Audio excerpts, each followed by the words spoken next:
তাকে ধরে যদি হাতটা দিয়ে পাল্টা বলি ভাই সরি, তাহলে সে বুঝবে যে লোকটা ভুলে লাগিয়েছে। অতএব এটা করাতে কোনো অসুবিধা নাই ইনশাআল্লাহ। মৃত ব্যক্তির পাশে বসে কোরআন তেলাওয়াত করার বিধান কি? ভাই কোরআন আসছে জীবিত ব্যক্তির জন্য না মৃত ব্যক্তির জন্য? কি বলেন? জীবিত। কোরআন আসছে জীবিত ব্যক্তির জন্য না? এই কোরআন আমাদেরকে পথ নির্দেশ করবে, পথ দেখাবে, গাইডলাইন করবে যে কোরআন দেখে দেখে আমরা চলবো, কোরআন দেখে তো আমরা আমল করবো, ঠিক না বে ঠিক? এখন এই কোরআন এইটা যদি মৃত মানুষের সামনে তেলাওয়াত করেন তো মৃত মানুষের কি লাভ হবে? এটা আপনি জীবিত মানুষকে শোনাবেন। যে ভদ্রলোককে আপনি এখন কোরআন শোনাচ্ছেন, দরকার ছিল তিনি যখন জীবিত ছিলেন তখন তাকে কোরআন শোনানো। বুঝেন না আমার কথা? যিনি মারা গেছেন দরকার ছিল তখন যিনি জীবিত ছিলেন। এই যে আমরা আপনাদেরকে কোরআন শোনাচ্ছি, কোরআনে কথা বলতেছি, এটা তখন বলা দরকার ছিল যাতে করে তিনি কোরআন আলোকে জীবন করতে পারেন। মরার পরে তাকে আর কোরআন শোনানোর প্রয়োজনীয়তা, আর আপনি কোরআন শোনাতে পারবেনও না, কারণ কোরআন শোনানোর জগৎ থেকে তিনি আউট হয়ে গেছে। অতএব মৃত ব্যক্তি, বিশেষ করে আমাদের দেশে মানুষ মারা গেলে লাশের চারপাশে মাদ্রাসার ছাত্রদেরকে ভাড়া করে আনা হয়, তারা চারপাশে ঘিরে কোরআন তেলাওয়াত করে। আপনারা মনে করেন এটা অনেক সওয়াবের কাজ। এই টাকা দিয়ে কন্ট্রাক্ট এনে হুজুরদেরকে দিয়ে কোরআন পড়ানো গুনাহ, আর যে হুজুররা পড়ে টাকা নেয় তারাও গুনাহ করে। কথা কি বুঝাতে পারছি? অতএব মৃত ব্যক্তির জন্য তাহলে কি করবেন? বলবেন হুজুর তাহলে কি করব? তাহলে কি করবেন পলিসি বলি। আপনি নিজে, আপনার মা মারা গেছেন, বাবা মারা গেছেন, তাদের জন্য আপনি নিজে আল্লাহর কাছে চোখের হাত তুলে দোয়া করবেন, আপনি দান সাদাকা করবেন, আপনি কোরআন তেলাওয়াত করে দোয়া করবেন, আপনি নামাজ পড়ে দোয়া করবেন, এটা আপনি করবেন। এবং হুজুরদেরকেও বলেন হুজুর আপনারাও করেন আমার বাবার জন্য দোয়া, ঠিক আছে, কিন্তু মৃত ব্যক্তির জন্য কোনো দোয়া করে, দোয়া করায়া, কোরআন খতম করে, কোরআন খতম করায়া তার টাকা দেওয়া, বিনিময় নেওয়া দেওয়া, এটা জায়েজ। এবারে কোনো আলেমের দ্বিমত নাই। মুশকিল হলো এই ফতোয়া হুজুররা দিলে নিজের পেটে লাথি পড়ে, কিন্তু কিছু করার নাই, আমাকে হক বলতে হবে। আল্লাহ আমাদেরকে বুঝার তৌফিক দান করুন। এরপরে প্রশ্ন হলো, ফোন থেকে ওয়াজ বা কোরআন শুনলে কি নেকি পাওয়া যায়? আপনি কোরআন কোথায় শুনবেন, ওয়াজ কোথায় শুনবেন সেটা আপনার ব্যাপার। আমরা আজকে ওয়াজ শুনছি মাইকে। নবী করিম সাল্লাল্লাহু আলাইহি ওয়াসাল্লামের যুগে 1450 বছর আগে কি মাইক ছিল? তাহলে আপনি কোত্থেকে শুনছেন এটা বিষয় না, বিষয় হলো কি শুনছেন। আপনি যদি মোবাইল থেকে ভালো কিছু দেখেন আপনি আল্লাহর কাছে সওয়াব পাবেন, আপনি যদি ভালো কিছু শুনেন আল্লাহর কাছে সওয়াব পাবেন, আর এইটাতে যদি খারাপ কিছু শুনেন সেটার কারণে আল্লাহর কাছে গুনাহ হবে। টেলিভিশনে যদি এমন কিছু দেখেন যেটা বাইরে দেখলেও জায়েজ, তাহলে সেটা টেলিভিশনে দেখতে জায়েজ। বাইরে যেটা দেখা হারাম সেটা টেলিভিশনের পর্দা দেখাও কি হারাম। অতএব আপনি কি মোবাইলের পর্দা দেখতেছেন না টেলিভিশনের পর্দা দেখতেছেন, বড় মনিটরে দেখছেন, কোথায় দেখছেন এটা ইস্যু না। ইস্যু হলো আপনি কি দেখছেন। মোবাইলে যেটা দেখা গুনাহ, মনে রাখেন কোন পরনারী, কোন অশ্লীল দৃশ্য, এটা মোবাইলে দেখা গুনাহ, সেটা যদি আপনি ডাইরেক্ট দেখেন গুনাহ হবে কি হবে না? একই কথা।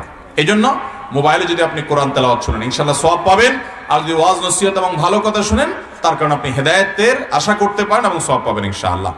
এরপর প্রশ্ন হলো, 14ই ফেব্রুয়ারি বিশ্ব ভালোবাসা দিবস উদযাপন করা হয়, ইসলামের দৃষ্টিতে এটা কেমন? ভাইরা আমার, 14ই ফেব্রুয়ারি এটাকে আমাদের দেশে যে নাম দেওয়া হয় এটা নাকি বিশ্ব ভালোবাসা দিবস, অথচ এই দিবসটা মূলত সেন্ট ভ্যালেন্টাইন্স ডে। 14ই ফেব্রুয়ারি মূলত কি? Saint Valentine's day. সেন্ট মানে কি?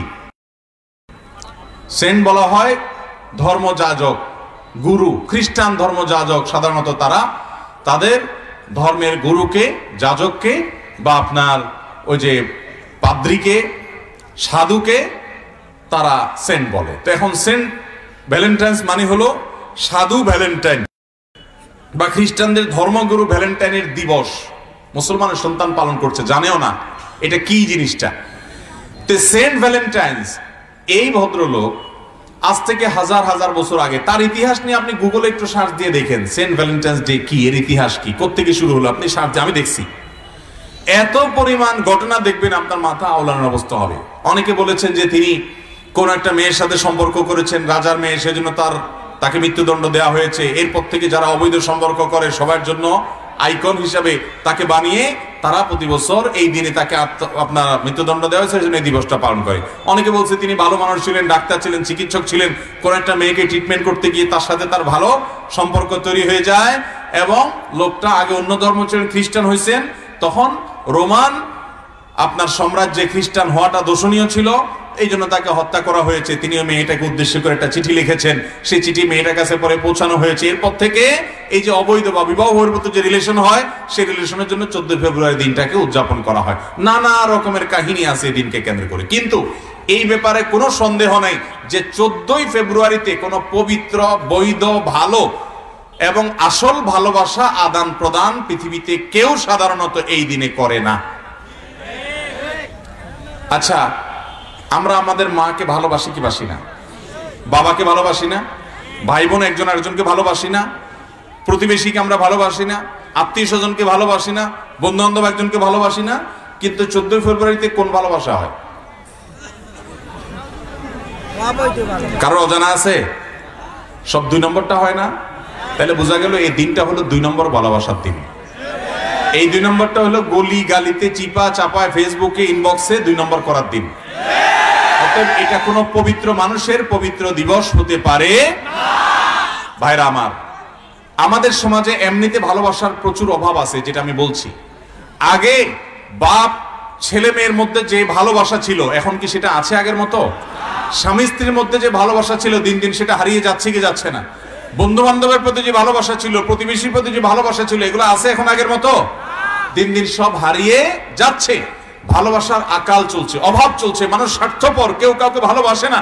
অথচ ইসলাম এমন ধর্ম, যেই ধর্মে আপনার মধ্যে ভালোবাসা না থাকলে আপনি মুসলমানই হতে পারবেন না। নবী করিম সাল্লাল্লাহু আলাইহি সাল্লাম বলেছেন, লা তুমিনু হাত্তা তাহাব্বু, তোমরা ততক্ষণ পর্যন্ত ঈমানদারই হতে পারবা না যতক্ষণ পর্যন্ত তোমরা একজন অন্যজনকে ভালো না বাসবা। তাহলে ইসলাম ভালোবাসার কথা বলছে না? বলে নাই। কিন্তু ইসলাম মানুষকে পবিত্র ভালোবাসার কথা বলে। ইসলাম বলে তুমি তোমার আল্লাহকে ভালোবাসো, কারণ তিনি তোমার সৃষ্টিকর্তা, তিনি তোমার রিজিক দাতা, তার কাছে তোমার যেতে হবে ফিরে। তুমি রাসূলকে ভালোবাসো, কারণ তিনি তোমাকে সত্যের পথ দেখিয়ে গেছেন। তুমি তোমার মা বাবাকে ভালোবাসো, কারণ তারা তোমাকে জন্ম দিয়েছেন, গর্ভধারণ করেছেন। তুমি তোমার স্ত্রীকে ভালোবাসো, কারণ তিনি তোমার বৈধ জীবন সঙ্গী। স্ত্রী তার স্বামীকে ভালোবাসবে, সন্তান মা বাপকে ভালোবাসবে, ভাই বোন পরস্পরকে ভালোবাসবে। এই ভালোবাসার কথা ইসলাম বলেছে। এই ভালোবাসা আমাদের সমাজকে সুন্দর করবে, সাংসারিক করবে, আমাদের সম্পর্ককে মজবুত করবে, সুদৃঢ় করবে, পরিবারগুলোকে সুখী করবে। কিন্তু এই সেন্ট ভ্যালেন্টাইন্স ডেতে 14 ফেব্রুয়ারিতে যে তথাকথিত ভালোবাসা হয়, এটা ভালোবাসা না, এটা খারাপ বাসা। এটা আমাদের যুব সমাজের চরিত্রকে নষ্ট করবে, এটা আমাদের যুব সমাজকে প্রতারিত করবে, আমাদের মেয়েদেরকে প্রতারিত করবে, মানুষকে যুবকদেরকে আত্মহত্যার পথে নিয়ে যাবে, মা বাবার অবাধ্য করবে, অসামাজিক করবে, আল্লাহ থেকে দূরে সরাবে। এটা আমাদের সমাজের জন্য কখনো ভালো হতে পারে না। অতএব এই অবৈধ ভালোবাসা দিবসকে আমরা বর্জন করব ইনশাআল্লাহ। এই অবৈধ ভালোবাসা দিবসকে কেন্দ্র করে টেলিভিশনে কোনো প্রোগ্রাম বা ফেসবুক ইত্যাদিতে কোনো আয়োজন দেখলে একজন ইমানদারের ইমানের দাবি হলো ঘৃণা ভরে সেটাকে প্রত্যাখ্যান করবে। এবং যারা এটাকে প্রতিষ্ঠিত করতে চায়, যারা আমাদের যুবকদেরকে বলে তোমরা তোমাদের কাছে আসার গল্প শোনাও, আছে না নাই? ক্লোজ আপ, কাছে আসার গল্প আছে না নাই? এই কাছে আসার গল্প বলতে কোন কাছে আসার গল্প বুঝতে বাকি আছে? আচ্ছা বলেন তো, একজন যুবক পড়ালেখায় মন নাই, বখাটে হয়ে গেছে, নষ্ট হয়ে গেছে, সে সন্ত্রাসের পথে চলে গেছে। এই যুবক যদি এই কাজটা ছেড়ে দিয়ে সে যদি পড়ালেখার কাছে চলে আসে, তাহলে সেক্ষেত্রে এরা কি আমাদের যুবকদেরকে সেই কাছে আসার গল্প বলতে বলে? কোন যুবক তার মা বাবার সাথে অভিমান করে, রাগ করে সে বাড়ি ছেড়ে চলে গেছে, অনেক কষ্ট করছে সে, এদিকে মা বাবা কষ্ট করছে সন্তান হারিয়ে। এই সন্তান বহুদিন পরে তার মা বাবার কাছে ফিরে এসেছে, তার ভুল বুঝতে পেরেছে, এসে মা বাবাকে জড়িয়ে ধরে কেঁদেছে, না আর কখনো আমি তোমাদের ফেলে যাব না। এই যে মা বাবার কাছে আসলো ছেলেটা, এই গল্প এরা বলতে বলে? এরা এই গল্প বলতে বলবে না। একটা স্বামীর সাথে, একজন স্বামীর সাথে আর স্ত্রীর সম্পর্ক নষ্ট হয়ে গেছে, দূরত্ব তৈরি হয়ে গেছে, 2 মাস 4 মাস কথা নাই, বার্তা নাই, বউ বাবার বাড়িতে চলে গেছে, স্বামী চলে গেছে, তাদের মধ্যে সম্পর্ক ভালো নাই, তালাক হয় নাই, কিন্তু সম্পর্ক অনেকটা স্টপ, কোনো যোগাযোগ নাই, কথাবার্তা নেই। তারা তাদের ভুল বুঝতে পেরেছে যে এইভাবে তো আল্লাহ তাআলা আমাদের উপরে নারাজ থাকবেন, এই জন্য তারা একজন অন্যজনের কাছে আসছেন এবং তাদের ভুল বুঝতে পেরে তারা তাদের দূরত্ব কমায় ফেলছেন। এই যে স্বামী স্ত্রী পরস্পরের ভুল অবসান ঘটিয়ে, ভুল বোঝাবুঝির অবসান ঘটিয়ে একে অন্যের কাছাকাছি আসলো, এই ক্লোজ আপ আলারা কি সেই কাছে আসার গল্প লিখতে বলে আমাদেরকে? তাহলে এরা কোন কাছে আসার গল্প বলে? সেই কাছে আসার গল্প বলতে বলে যেই কাছে আসার মাধ্যমে মানুষ আল্লাহ থেকে দূরে সরবে, যে কাছে আসার মাধ্যমে মানুষ তার বাবা মা, যুবকরা তার বাবা মা থেকে দূরে সরবে, যে কাছে আসার গল্পের মাধ্যমে সমাজ থেকে সে দূরে সরে যাবে, যে কাছে আসার গল্প রচনা করতে গিয়ে অনেক মেয়েকে সে প্রতারিত করবে, যে কাছে আসার গল্পের মাধ্যমে তার ক্যারিয়ার ধ্বংস হবে, পড়াশোনা শেষ হবে, তার লাইফ নষ্ট হতে পারে, সে বরষ্টামির পথে চলে যেতে পারে, মা বাবার অবাধ্য হতে পারে। এই কাছে আসার গল্প শোনাতে যারা বলে তারা আমাদের এই প্রজন্মের শত্রু, তারা আমাদের তারুণ্যের শত্রু, তারা আমাদের যুবকদের শত্রু, তারা এই সমাজের সমস্ত মানুষের শত্রু।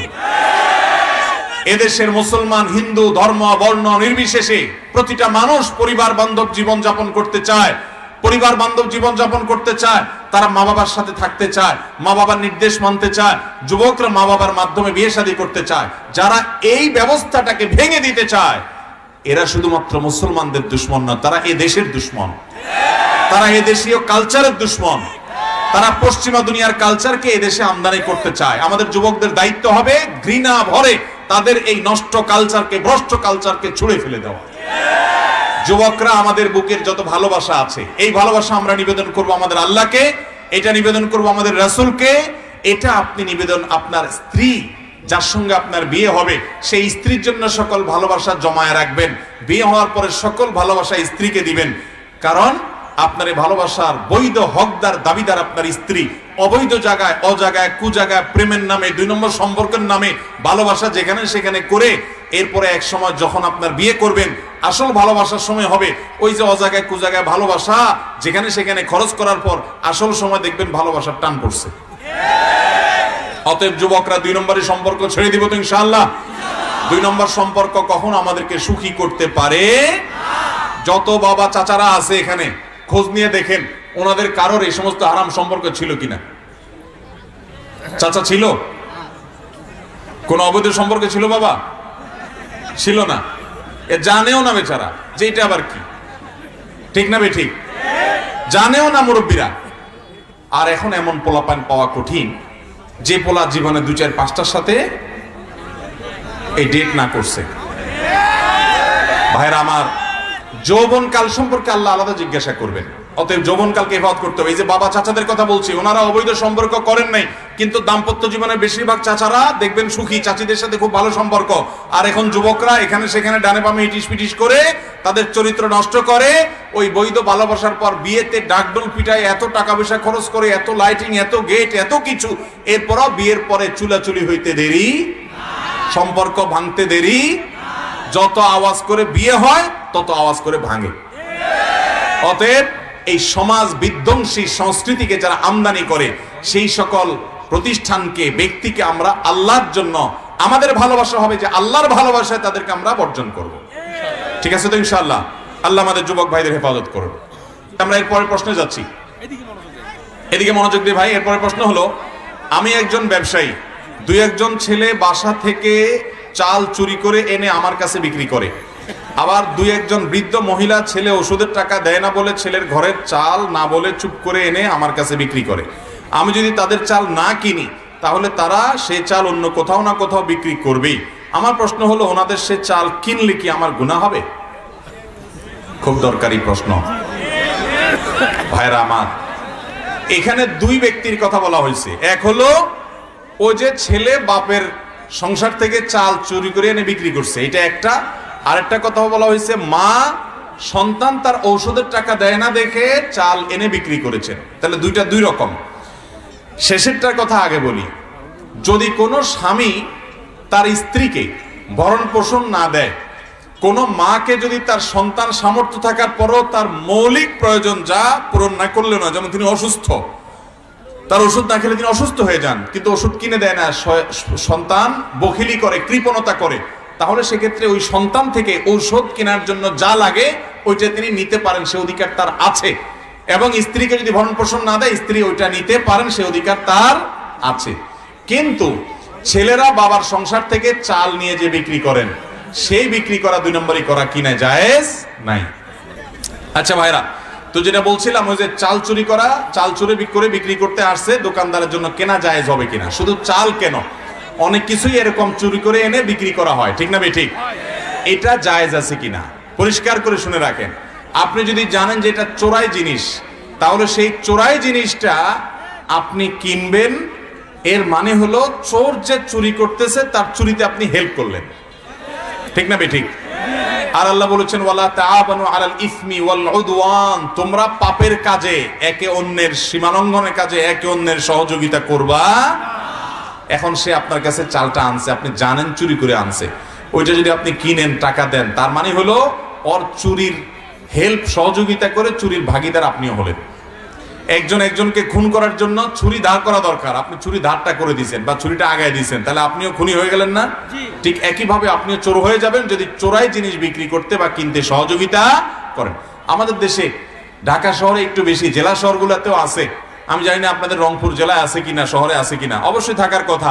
কিছু কিছু জায়গায় জুতা বিক্রি হয়, পুরান জুতা, অনেক ভালো ভালো জুতা কম দামে বিক্রি হয়, মোবাইল বিক্রি হয়, অনেক দামি দামি মোবাইল কম দামে বিক্রি হয়, এগুলো গলিতে উলিতে চিপা চাপা বেশি বিক্রি হয়, আছে না? না এরকম এদের কাছ থেকে কেনাও জায়েজ নাই, আর এরা যে অন্যদের কাছ থেকে কিনে সেটাও জায়েজ।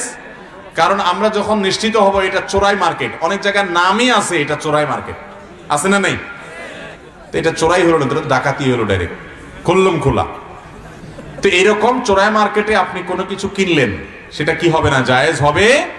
অথবা চোরাই কাছ থেকে কিনলে বলে আমি কিনছি, আমি কি দোষ করছি, আপনি জানেন সে চুরি করে আরেকজনের পকেট মারি করে আনছে, তাহলে সেটা কেনা মানে হলো চোরের কাজে সহযোগিতা করা, সেটা কি হবে না? জায়েজ হবে না।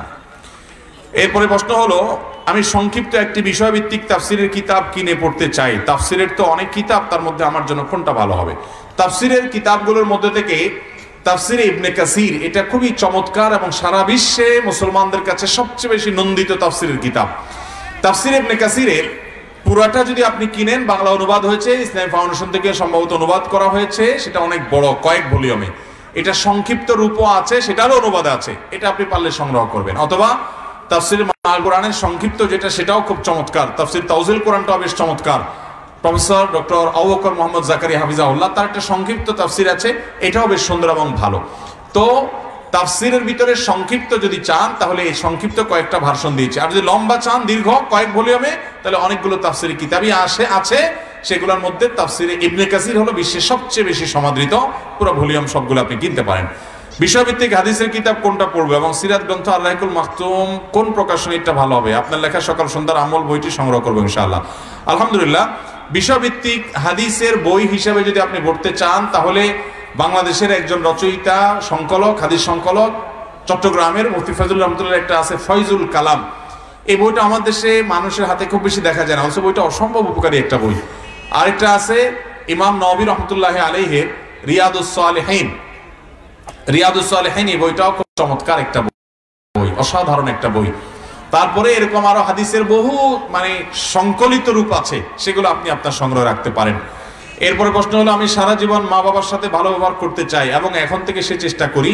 আমার ভয় হয় বিয়ের পরে অনেক ছেলে মা বাবাকে ভুলে যায়। আল্লাহ হেফাজত করুন শয়তানের ধোকায় পড়ে আমি যেন কখনো মা বাবার সাথে খারাপ আচরণ না করি, সেজন্য কোনো আমল আছে কিনা? মা বাবার সাথে খারাপ আচরণ যেন না করেন, যেন ভালো আচরণ আপনি করতে পারেন, সেজন্য মা বাবার অধিকার সম্পর্কে বেশি বেশি জানার চেষ্টা করবেন। এই জন্য অনেকগুলো ভালো ভালো বই আছে, এর ভিতরে একটা বই আছে মা মা মা বাবা, এই বইটার প্রথম ভলিউম আছে, দ্বিতীয় ভলিউম বের হচ্ছে। বইটা খুব সুন্দর এবং হার্ট টাচিং, যুবকদেরকে এবং যে কোনো বয়সের মানুষকে মা বাবার দায়িত্ব সম্পর্কে, মা বাবার অধিকার সম্পর্কে তাদেরকে সচেতন করে, মা বাবাদের দায়িত্ব সম্পর্কে সচেতন করে। বিধায় এই বইগুলো খুব পড়তে পারেন, যত বেশি পড়বেন তত বেশি আপনার ভিতরে দায়িত্ববোধ জাগ্রত হবে ইনশাআল্লাহ। মাঝে মধ্যে কিছু মানুষ আমার বাহ্যিক আমল বা ভালো কাজের প্রশংসা সরাসরি আমার সামনেই করে এবং বাহাবা দেয়, এতে করে আমার মধ্যে এক প্রকার ভালো লাগা কাজ করে। আমার ভয় হয়, তাই মনে প্রশ্ন জাগে এই ভালো লাগা রিয়ার অন্তর্ভুক্ত কিনা। ভাইরা আমার, যদি এরকম হয় যে আপনার কোনো ভালো কাজের কেউ প্রশংসা করে, তো আপনার ভিতরে ভালো লাগায় কাজ করছে, আপনার আগে থেকে প্রশংসা শোনার ধান্দা নাই, মানুষের কাছে বাবা নেওয়ার টার্গেটও আপনার ছিল না, কিন্তু ঘটনাচক্রে কেউ বলছে কোন একটা ভালো গুণের কথা, আপনার ভিতরে ভালো লাগা কাজ করছে, আপনি সাথে সাথে ইস্তিগফার করবেন যে এটা আল্লাহ তৌফিক দিয়েছেন, আমার অহংকারের কিছু নাই, ইনশাআল্লাহ এর কারণে আপনার গুনাহ হবে না। কিন্তু কারোর সামনে তার প্রশংসা করা ইসলামে নিষেধ করেছে। দেখুন, ইসলাম বলে মানুষের দোষ থাকলে খুব বিনয়ের সাথে, ভদ্রতার সাথে তার সামনে বলে দাও, আর গুণ থাকলে সেটা তার সামনে বলবা না, ওটা পেছনে বলবা, কারণ অন্যদের কাছে তার গুণ বলবে, তারা তার প্রতি ভালোবাসা তৈরি হবে, সমাজের সম্প্রীতি সৌহার্দ্য তৈরি হবে। আর সামনে যদি প্রশংসা করে তাহলে তো সে ফুলে যাবে, ফুললে অহংকারী হয়ে যাবে, অহংকারী হলে সমাজে খারাপ দৃষ্টান্ত তৈরি হবে এবং সমাজ অস্থিতিশীল হবে। এই জন্য ইসলাম বলে মানুষের সামনে তার দোষেরটা বলতে হবে আর পেছনে গুণেরটা বলতে হবে। আমরা উল্টা করি, সামনে পাইলে পাম্পট্টি দিয়ে আর পিছনে গেলে দোষ বলি। আল্লাহ আমাদের এই চরিত্র থেকে বেঁচে থাকার তৌফিক দান করুন। এরপরে প্রশ্ন হলো, মৃত ব্যক্তিকে স্বপ্নে দেখা দিলে তার জন্য কি আমার কিছু করতে হবে? মৃত ব্যক্তিকে আপনি স্বপ্নে দেখেছেন, তাহলে সেক্ষেত্রে এই মৃত ব্যক্তিকে স্বপ্নে দেখার কারণে তার প্রতি আপনার বিশেষ কোনো দায়িত্ব আছে কিনা। প্রথম কথা হলো, আপনার আপন বাবা মা ভাই বোন রক্ত সম্পর্কীয় আত্মীয় এরকম কাউকে আপনি দেখলেন, স্বপ্নে যা দেখেছেন তাতে আপনার মনে হচ্ছে যে লোকটা হয়তো কষ্টে আছে, এরকম অনেক সময় বোঝা যায় আলামত থেকে। যদি এরকম মনে হয় তাহলে তার তরফ থেকে আল্লাহর কাছে মাপ চাইবেন, ইস্তিগফার করবেন, দোয়া করবেন, তার তরফ থেকে দান সাদাকা করবেন। এটা ইনশাআল্লাহ বিদিনিল্লাহ আল্লাহ তাআলা তার প্রতি রহম করবেন। আর যদি এরকম কিছু না, এমনি শুধু স্বপ্নে দেখেছেন, তাহলে আপনার এর জন্য বিশেষ কিছু করার নাই। তবে সর্বাবস্থায় মুর্দার জন্য আপনি দোয়া করবেন এবং সেই চেষ্টা আপনার করা উচিত। এরপরে প্রশ্ন হলো, শুনেছি হারাম শরীফের ইমাম শেখ সাউদ আশ-শুরাইম আর ইমামতি করবেন না, এ ব্যাপারে আপনার মন্তব্য কি? ভাইরা আমার, আমাদের মন্তব্যের তো কিছু নাই, এটা আমি নিজেও শুনেছি যে মসজিদুল হারাম মক্কার ইমাম শেখ সাউদ আশ-শুরাইম, আমি ব্যক্তিগতভাবে হারামাইনের ইমামদের মধ্যে এবং সারা বিশ্বের যত কারি আছেন তেলাওয়াত করেন, যাদের তেলাওয়াত সবচেয়ে বেশি আমি শুনতে পছন্দ করি, ভালোবাসি, আমার কাছে ভালো লাগে এবং যাদের খুতবা সবচেয়ে বেশি আমাকে আকৃষ্ট করে, আমার কাছে মনে হয় যে অনেক অনেক উঁচু ক্লাসের মুত্তাকি পরহেজগারদের ইমাম, এরকম মানুষদের মধ্যে থেকে আমার কাছে এক নম্বরে মনে হয় শেখ সাউদ আশ-শুরাইম হাফিজাহুল্লাহকে। তিনি সম্প্রতি মসজিদুল হারামের ইমামতি থেকে দায়িত্ব থেকে অব্যাহতি চেয়েছেন, তিনি আর মসজিদে হারামে ইমামতি করবেন না। এই সংবাদ শেখ সাউদ আশ-শুরাইমের তেলাওয়াত এবং তার খুতবার যারা ভক্ত, এটা যাদেরকে অনেক বেশি প্রভাবিত করেছে, তাদের জন্য অনেক বেশি বেদনার, অনেক বেশি দুঃখের। আমি জানি না হারামাইনের ইতিহাসে কোনো ইমাম নিজে থেকে সুস্থ সবল অবস্থায় এরকম অবস্থায় পদত্যাগ করেছেন কিনা আমি জানি না। আল্লাহ রাব্বুল আলামিন উলামায়ে কেরামকে সারা বিশ্বে হেফাজতে রাখুন, তাদের মর্যাদাকে আল্লাহ তাআলা রক্ষা করুন এবং আমরা চাইবো এই সমস্ত ইমামরা তাদের তেলাওয়াত যেন আমরা আরো বেশি শুনতে পারি। আল্লাহ তাআলা আমাদেরকে সেই তৌফিক দান করুন। তবে ঘটনা সত্য যে তিনি পদত্যাগ করেছেন বা তিনি আর ইমামতি করছেন না। এই ঘটনা পৃথিবীর অনেক মানুষের মতো ঠিকই আমাদেরও খারাপ লাগছে যে তার তেলাওয়াত আমরা হারামে আর শুনতে পাবো না। এটা যে কত খারাপ লাগা, এটা যারা তার তেলাওয়াত নিয়মিত শুনেন তারা জানবেন। এটা খুবই বেদনার, খুবই দুঃখজনক বিষয়। যদি এটা স্বেচ্ছায় তিনি নিজে নিজেই কোনো তার ব্যক্তিগত অসুবিধা আসলেই করে থাকে তাহলে তার কিছু করার নাই, কিন্তু যদি কোনো অদৃশ্য কারণে তাকে পদত্যাগ করতে বাধ্য করা হয় তো সেটা খুবই দুঃখজনক এবং খুবই বেদনাদায়ক। আল্লাহ রাব্বুল আলামিন সারা বিশ্বে উলামায়ে কেরামের ইজ্জতকে, তাদের সম্মানকে হেফাজত করুন। আমানের ঘুমানোর আগে সালাতুস সালাম পড়ানো যাবে, আজানের আগে সালাতুস সালাম পড়ানো যাবে কিনা? আজানের আগে সালাত সালাম নাই। নবী করিম সাল্লাল্লাহু আলাইহি ওয়াসাল্লাম যে দুরূদ পেশ করবেন সেটা হলো আজানের পরে। সেটা কখন পেশ করবেন? আজানের পরে দুরূদ পেশ করবেন, দোয়া পড়বেন, আজানের দোয়া পড়বেন এবং দুরূদ পেশ করবেন। দুইটাই হাদিসে আছে, এটা আজানের পরে। আমাদের দেশে অনেক এলাকাতে আজানের আগে আসসালাতু ওয়াসসালামু আলাইকা ইয়া রাসূলুল্লাহ এরকম বলে, এরপরে কি দেয়? আজান দেয়। এরকম কোন আজানের পদ্ধতি নবী সাল্লাল্লাহু আলাইহি ওয়াসাল্লামের কোনো হাদিসে বর্ণিত হয় নাই। এরপরে প্রশ্ন হলো, আমরা বাজার থেকে যে মুরগি কিনে ড্রেসিং করি এটা কি ইসলামী শরিয়া মতো ঠিক নাকি বেঠিক, একটু দয়া করে বলবেন। দেখুন, আমরা বাজার থেকে যে মুরগি কিনি, এই মুরগিগুলো জবাই করার পর অনেক সময় দোকানদাররা ড্রেসিং করে দেয়। এই ড্রেসিং করে দিলে সেই মুরগি আমরা খেতে পারবো কিনা? কোন আলেমরা সেই মুরগি খাওয়াটাকে মাকরু বলেন, কারণ ওই যে গরম পানির মধ্যে চুবানো হয়, মুরগির পেটে ময়লা টয়লা সব রাখে, ওই অবস্থায় যখন চুবানো হয় তখন অতিরিক্ত গরম পানিতে চুবানোর কারণে সিদ্ধ হয়ে গোশতের সাথে মিশে গেল নাপাক জিনিস, সেজন্য অনেকে খেতে নিষেধ করেন। কিন্তু এই সম্পর্কে ডক্টর খন্দকার আব্দুল্লাহ জাহাঙ্গীর রাহমাহুল্লাহ তিনি তার অভিমত, তার গবেষণা এবং তার পেশ করেছেন এবং সেটা আমার কাছে বেশি যুক্তিযুক্ত মনে হয় যে এটা নাজায়েজ হবে না। কারণ সামান্য একটু চুবানো হয়, সাথে সাথে উঠানো হয়, এর কারণে একেবারে গোশত যে আপনার সব সিদ্ধ হয়ে যায় ব্যাপারটা এরকম না। এমনকি নাপাক যদি থাকেও ওই নাপাকটা গোশতের সাথে মিশে যায় না, যদি যাইতো তাহলে গন্ধ লাগতো, গন্ধ তো লাগে না, বিধায় এরকম ড্রেসিং করাটা নাজায়েজ না। তারপরেও একই পানিতে বারবার বিভিন্ন মুরগি ডুবানো হচ্ছে, মুরগির মল মূত্র পেটে ময়লা আছে, ওই অবস্থায় ডাইরেক্ট চুবানো হচ্ছে, এটা অ্যাভয়েড করতে পারলে ভালো। আমরা এটা বলবো এটা মানে ভালো রুচির সাথে অনেক সময় যায় না, বিশেষ করে পানিগুলো অনেক সময় অনেক ময়লা হয়ে যায়, এর ভিতরে আবার চুবানো হয়, সেটা ভিন্ন বিষয়। কিন্তু শরীয়ত দৃষ্টিকোণ থেকে এটা খাওয়া হারাম হবে, ব্যাপারটা সেরকম না। আল্লাহু আলাম। এরপরের প্রশ্ন হলো, দানের টাকা মসজিদে নেওয়া যাবে কিনা? অমুসলমানের দানের টাকা মসজিদে নেওয়া যাবে কিনা? অমুসলিমের টাকা দিতে চায়, সেটা নেওয়া যাবে, এই শর্তে যে এই টাকা দিয়ে তিনি মসজিদে কোনো প্রভাব সৃষ্টি করবেন না। যদি তিনি এই টাকা দিয়ে মসজিদে কোনো খবরদারি করবেন মনে হয়, প্রভাব সৃষ্টি করবেন মনে হয়, তাহলে সেক্ষেত্রে তার সে টাকা কৌশলে অ্যাভয়েড করতে হবে, সেটা নেওয়া জায়েজ হবে না।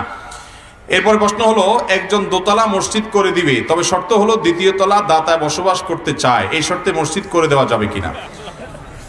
মসজিদ যদি কোনো জায়গা মসজিদ করার জন্য কেউ দান করে, তাহলে ওই জায়গার মাটির অতল তল থেকে নিয়ে একেবারে আকাশ পর্যন্ত, মহাশূন্য পর্যন্ত, এই পুরা জায়গাটা সবটা মসজিদের হবে। মাঝখানে তিনি নিজের জন্য কিছু রাখবেন, বাকিটা মসজিদ হবে। এটা মসজিদ করা যাবে না এভাবে, বরং এভাবে নামাজের ঘর হতে পারে, ঠিক আছে, ওয়াক্তিয়া নামাজ পড়েন, মসজিদের মর্যাদা পাবে না। পরিপূর্ণভাবে মসজিদের জন্য ওয়াকফ করলে ওইটার উপর থেকে নিচ পর্যন্ত সবটা মসজিদের হবে। ওখানে যদি দোকানও হয়, ওখানে যদি অন্য কিছু হয়, সেটা মসজিদের হবে, ওইটা দাতা নিজে দখলে রাখতে পারবেন না। অতএব একটা জায়গার দোতলা তিনি রাখবেন, নিচতলা মসজিদ করবেন, বা নিচতলা তিনি রাখবেন, দোতলা মসজিদ করবেন, এটা মসজিদ হবে না। এটাকে নামাজের ঘর বলা যায়, যে এখানে মানুষ ৫ ওয়াক্ত নামাজ পড়লো বা সাময়িক নামাজ পড়লো, স্থায়ীভাবে মসজিদের মর্যাদা এটা পাবে না। আমার বউয়ের জন্য মাকে ভালোবাসতে পারি না, এর সমাধান কি? এই বেচারা বউয়ের জন্য কারে ভালোবাসতে পারে না? মাকে ভালোবাসতে পারে না। কোন ভদ্র মহিলা তিনি যদি তার স্বামীকে মাকে ভালোবাসতে বাধা দান করেন, তাহলে সেই নারী ভুল কাজ করেন, তিনি নিজের ক্ষতি নিজে করেন। কেন নিজের ক্ষতি নিজে করেন? কারণ নবী করিম সাল্লাল্লাহু আলাইহি ওয়াসাল্লাম বলেছেন, মান সাররাহু আইয়ুবসাতা লাহু ফি রিজকিহি আও ইউনসালাহু ফি আথারি ফালিয়াসিল রাহিমা। যে ব্যক্তি তার হায়াত বৃদ্ধি হোক এটা চায়, রিজিক বৃদ্ধি হোক এটা চায়, তাকে রক্ষা করে। হায়াত বৃদ্ধি হতে, আয়ু বৃদ্ধি হলে, জীবনের বরকত হতে চাইলে এবং রিজিক বৃদ্ধি হতে চাইলে আত্মীয়দের সম্পর্ক রক্ষা করতে হবে। এখন কোন মহিলা যদি তার স্বামীকে বলে না তোমার ভাই বোনের সাথে যোগাযোগ করবা না, তোমার বাপ মার সাথে যোগাযোগ করবা না, তাহলে সেক্ষেত্রে আত্মীয়তার সম্পর্ক থেকে ছিন্ন করাইলে এই ভদ্রলোকের রিজিকের বরকত কমে যাবে, তো ওই ভদ্র মহিলার নিজেরই ক্ষতি হবে। এই জন্য বুদ্ধিমান নারীরা এই কাজে বাধা দেয় না।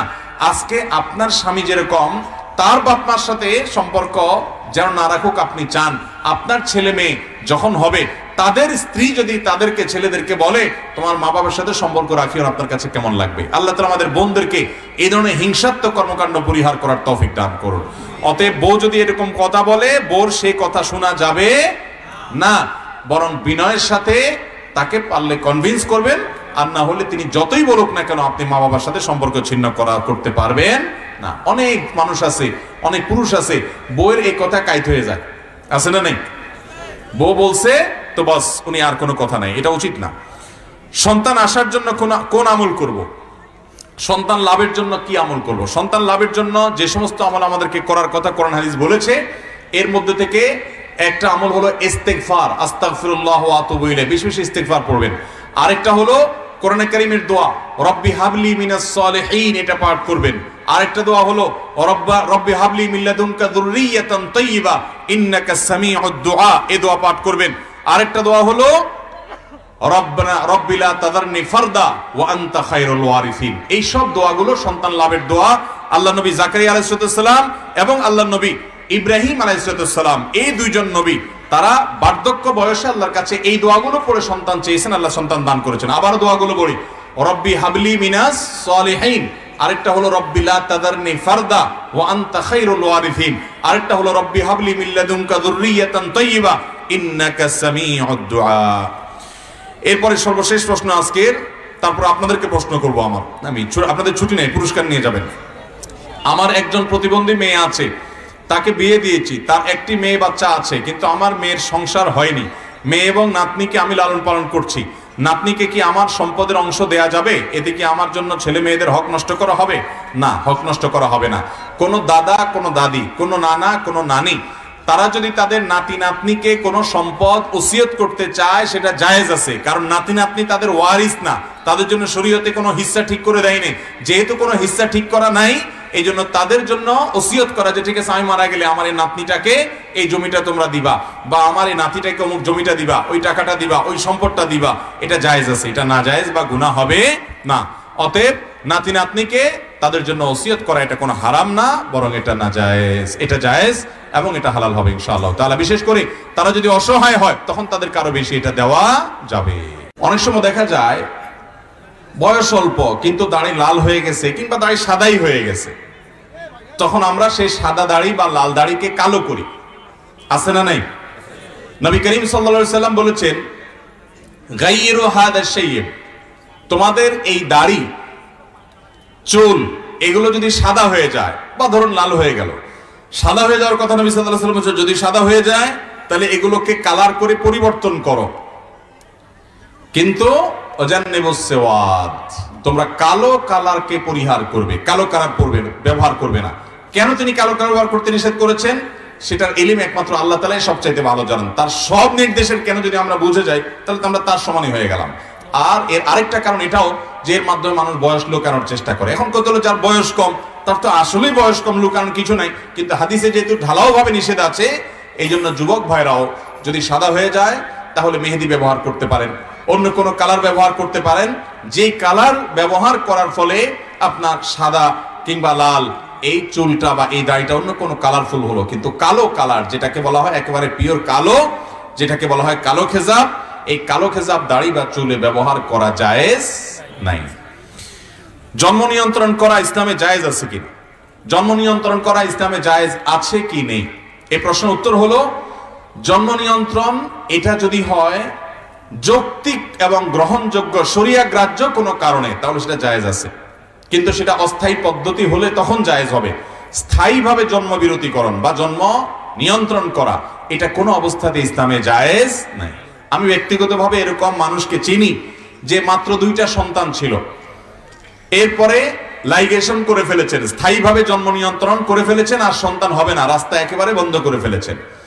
এখন আল্লাহর কি ফয়সালা, ওই 2 সন্তানের মধ্যে দেখা গেল যে এক সন্তান মারা গেছে রোড অ্যাক্সিডেন্টে, আরেক সন্তান বেঁচে ছিল, মেয়ে, তাকে বিয়ে দেওয়া হয়েছে, কিন্তু সংসারে অশান্তির একটা পর্যায়ে গিয়ে সেও সুসাইড করে মারা গেছে। এই ভদ্রলোক ভদ্র মহিলা নিঃসন্তান, এখন অগাধ টাকা পয়সা, কোটি কোটি টাকার মালিক, কিন্তু সন্তান আর নাই। ইসলাম কেন কোনো কিছুকে নিষেধ করে সেটা বুঝতে আমাদের হয়তো 200, 500, 1000 বছরও লাগতে পারে, কিন্তু ইসলাম এমন কিছু বলে নাই যেটার মধ্যে আমাদের কল্যাণ নাই। এমন কোন নির্দেশ ইসলাম দেয় নাই যে নির্দেশ পালন করলে আমাদের ক্ষতি হবে। আমাদের কল্যাণেই সকল আদেশ এবং নিষেধ দেওয়া হয়েছে। অতএব স্থায়ীভাবে জন্ম নিয়ন্ত্রণ করা ইসলামে কখনো জায়েজ, হ্যাঁ অস্থায়ী জন্ম নিয়ন্ত্রণ করা জায়েজ হতে পারে। সেটা কখন? সেটা যদি এই জন্য হয়, ধরুন আপনার স্ত্রী শারীরিকভাবে আনফিট, তিনি খুব দুর্বল, তার দেখা গেল যে হিমোগ্লোবিনের লেভেল 7-8-এ এসে পড়ে আছে বা আরো নিচে, বা ডক্টররা চেক আপ করে বলেছেন যে এই মুহূর্তে তার সন্তান নেওয়ার মতো অবস্থা শরীরে নাই, তাহলে শরীরে স্বাভাবিক অবস্থা আসা পর্যন্ত আপনি জন্ম নিয়ন্ত্রণ করলেন, অথবা অসুস্থতার কারণে আপনি জন্ম বিরতি করলেন, এটা জায়েজ আছে, অস্থায়ী বিরতি। সেটা 2 মাস, 4 মাস, 6 মাস, 1 বছর, 2 বছর, 5 বছর, যতটুকু প্রয়োজন হয় ততটুকু সময়ের জন্য আপনি বিরতি নিতে পারেন, এটা জায়েজ আছে।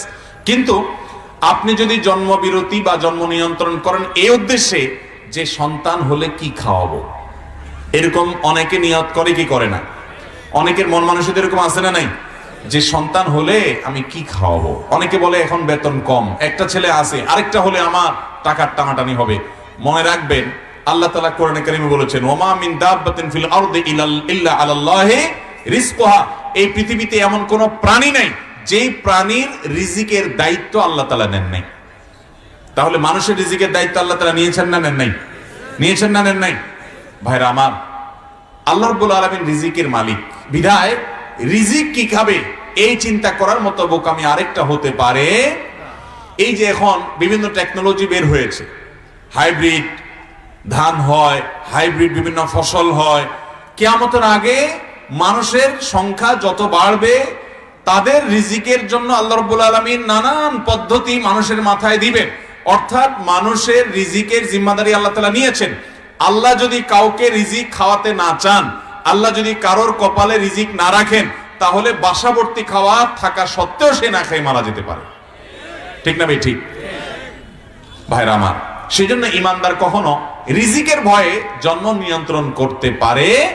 আল্লাহ বলেছেন লা তাকতুলু আওলাদাকুম খাশিয়াতা ইমলাক, সন্তানকে কি খাওয়াবা এই চিন্তা থেকে তোমরা সন্তান হত্যা করবে না। ভ্রূণ হত্যা আমাদের সমাজে ভয়াবহ একটা অপরাধ। ঘরে ঘরে দেখবেন ভ্রূণ হত্যা হয়। সন্তান মাতৃগর্ভে চলে আসছে, এখন কি করবে?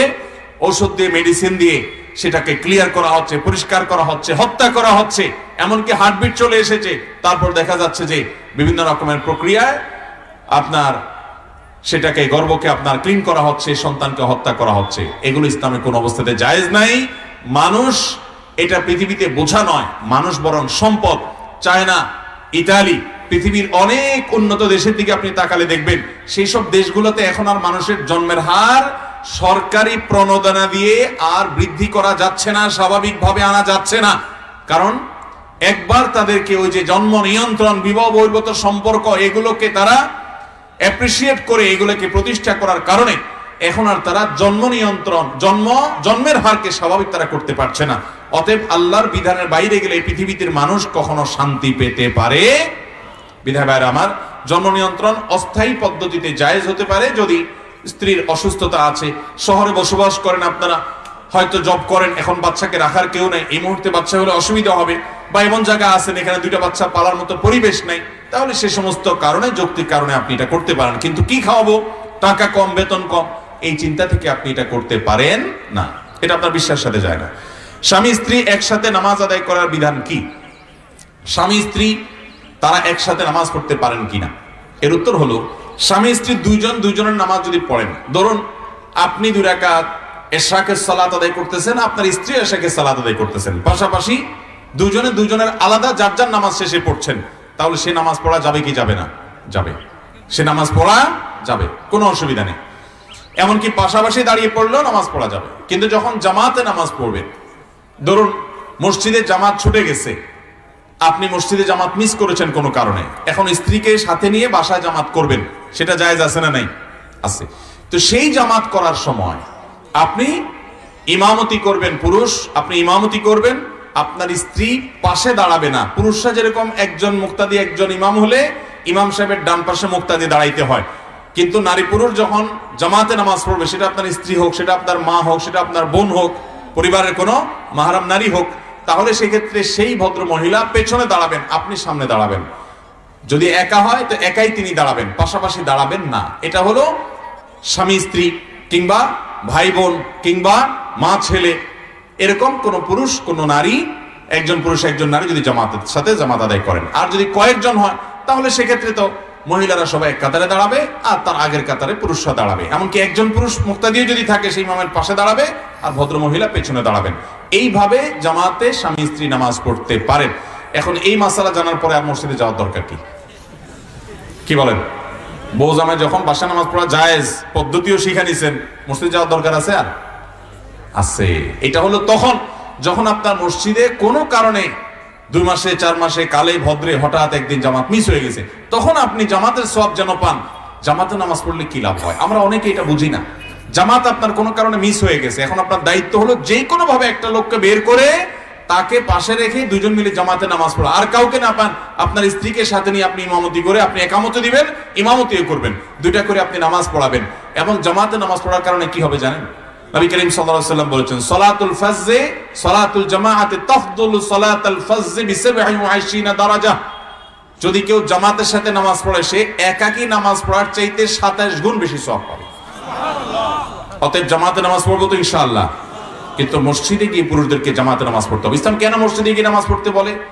একটা সমাজ, মসজিদের এলাকার সব মানুষ যদি মসজিদে দৈনিক 5 বার আসে, সবাই সবার খোঁজ খবর নিতে পারবে কি পারবে না? একটা আন্তরিকতা তৈরি হবে কি হবে না? একটা সামাজিক বন্ধন তৈরি হবে কি হবে না?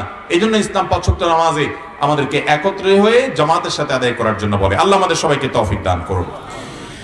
একাধিক বিয়ের বিধান কি? যে ব্যক্তি একাধিক বিয়ে করে, সমাজের লোকেরা তাকে হেয় প্রতিপন্ন করে, খারাপ মনে করে, এর কারণ কি? খুব দরকারি একটা প্রশ্ন।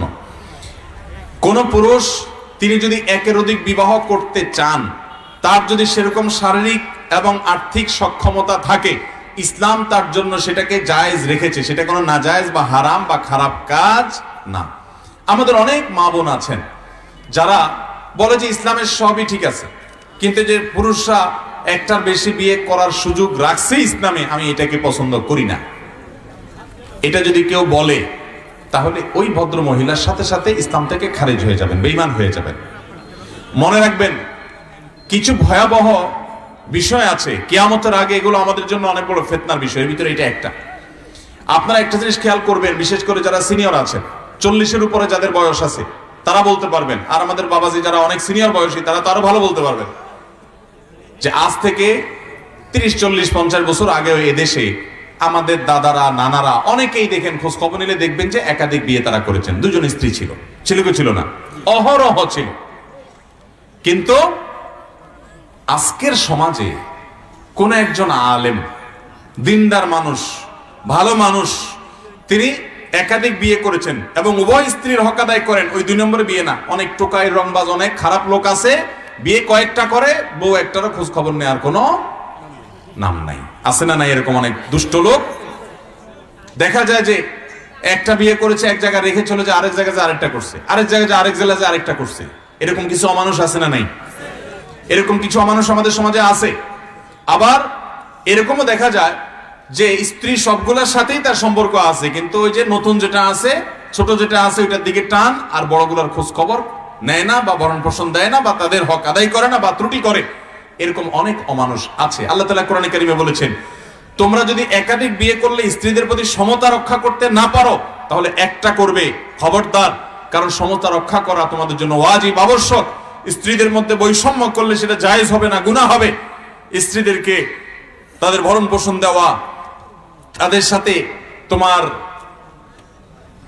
সাথে বসবাস করা, সংসার করা, এই সবগুলো করার ক্ষেত্রে সমতা বজায় রাখতে হবে। এক জায়গায় একজনের সাথে তুমি মাসকে মাস থাকলে আরেকজনের সাথে 6 মাসও খবর নিলা না, একজনের 1000 টাকা দিলা, জমি জমা ফ্ল্যাট বাড়ি সব দিয়ে দিলা, আর জন্য খোঁজ খবর, এটা জায়েজ নাই। তাহলে ইসলাম একাধিক বিয়েকে জায়েজ রেখেছে। কিন্তু আপনি অবাক হবেন, এখন এমন একটা সমাজ ব্যবস্থা তৈরি করেছে ইহুদি খ্রিস্টান নিয়ন্ত্রিত মিডিয়াগুলো এবং আমাদের সমাজ এবং পশ্চিমা দুনিয়া আমাদের কাছে এমন ভাবে তুলে ধরেছে একাধিক বিয়েকে, মনে হয় এটা খুব অপরাধ। একটা মানুষ, বিশেষ করে পশ্চিমা দুনিয়াতে, একজন মানুষের 5টা মেয়ের সাথে একটা পুরুষের অবৈধ সম্পর্ক থাকতে পারে, মানে বিবাহ বহির্ভূত সম্পর্ক থাকতে পারে, এটা দোষের কিছু নাই। কিন্তু বিয়ে একাধিক করলে মুসিবত আছে, ঠিক না? ঠিক ভাইরা আমার, এমনকি আমাদের সমাজে এখন দেখেন যে ছেলে মেয়েরা গুনাহে লিপ্ত হচ্ছে, জেনায় লিপ্ত হচ্ছে, অসামাজিক কার্যকলাপ করছে, এটা নিয়ে মাথা ব্যথা নাই, কিন্তু বিয়ে করলে মাথা ব্যথা আছে, ঠিক না? ঠিক। এটা শয়তানি দুনিয়ার চক্রান্তের অংশ। কেন করে জানেন? এটার মূল টার্গেট হলো একটা জায়গায় আঘাত করা। সে জায়গাটা কোনটা? মুহাম্মদ সাল্লাল্লাহু আলাইহি সাল্লামের চরিত্রে আঘাত করা। এটা হলো মূল টার্গেট। কিভাবে? মুহাম্মদ সাল্লাল্লাহু আলাইহি সাল্লাম একাধিক বিয়ে করেছেন, এইভাবে যদি একাধিক বিয়েকে, এটাকে যদি খারাপ ভাবে সমাজে, খারাপ হিসেবে সমাজে প্রতিষ্ঠিত করা যায়, তাহলে আজ থেকে 20 বছর 50 বছর পরে আমাদের ছেলে মেয়েরা এসে যখন নবী সাল্লাল্লাহু আলাইহি সাল্লামের জীবনীতে পড়বে তার একাধিক স্ত্রী ছিল, তখন তারা বলবে ছি ছি ছি, এটা কেমন কথা, ঠিক না? ঠিক। তখন তাদের ঈমান দুর্বল হবে। এই যে গোটা পৃথিবীতে এখন প্রসেসিং মিট শুরু হয়েছে, প্রসেসিং মিট সম্পর্কে ধারণা আছে না আমাদের? প্রসেসিং মিট মানে কোন গরুর গোশত না, কোন মুরগির গোশত না, এটা মেশিনে তৈরি গোশত। বলা হয় যে এই গোশত, এই খাবার, এগুলোর অনেক ফজিলত আছে। কোন কোন ক্ষেত্রে এই জাতীয় খাবারের ক্ষেত্রে বলা হয় যে এটা আসলটার চেয়ে বেশি, এটাতে পুষ্টিগুণ, খাদ্য শক্তি, হানতান। একটা সময় তো পৃথিবী এটা ব্যাপক আকার ধারণ করবে। পশ্চিমা দুনিয়াতে এখন বিভিন্ন জায়গায় প্রসেসিং চাউল, প্রসেসিং মিট, এটা খুব জনপ্রিয় এবং খুব স্বাভাবিক। বলা হচ্ছে এটা অনেক উপকারী। এসবগুলো একটা সময় যখন গোটা পৃথিবীতে এস্টাবলিশড করা যাবে, প্রতিষ্ঠিত করা যাবে, তখন দেখবেন আজ থেকে 100 বছর পরে, 200 বছর পরে হয়তোবা আমাদের পরে যে জেনারেশন আসবে, তখন কোনো মোরগ জবাই হবে না, কোনো ছাগল জবাই হবে না, কারণ সবাই প্রসেসিং মিটে অভ্যস্ত হয়ে যাবে। দুনিয়াটা সেভাবে তারা প্রস্তুত করছে।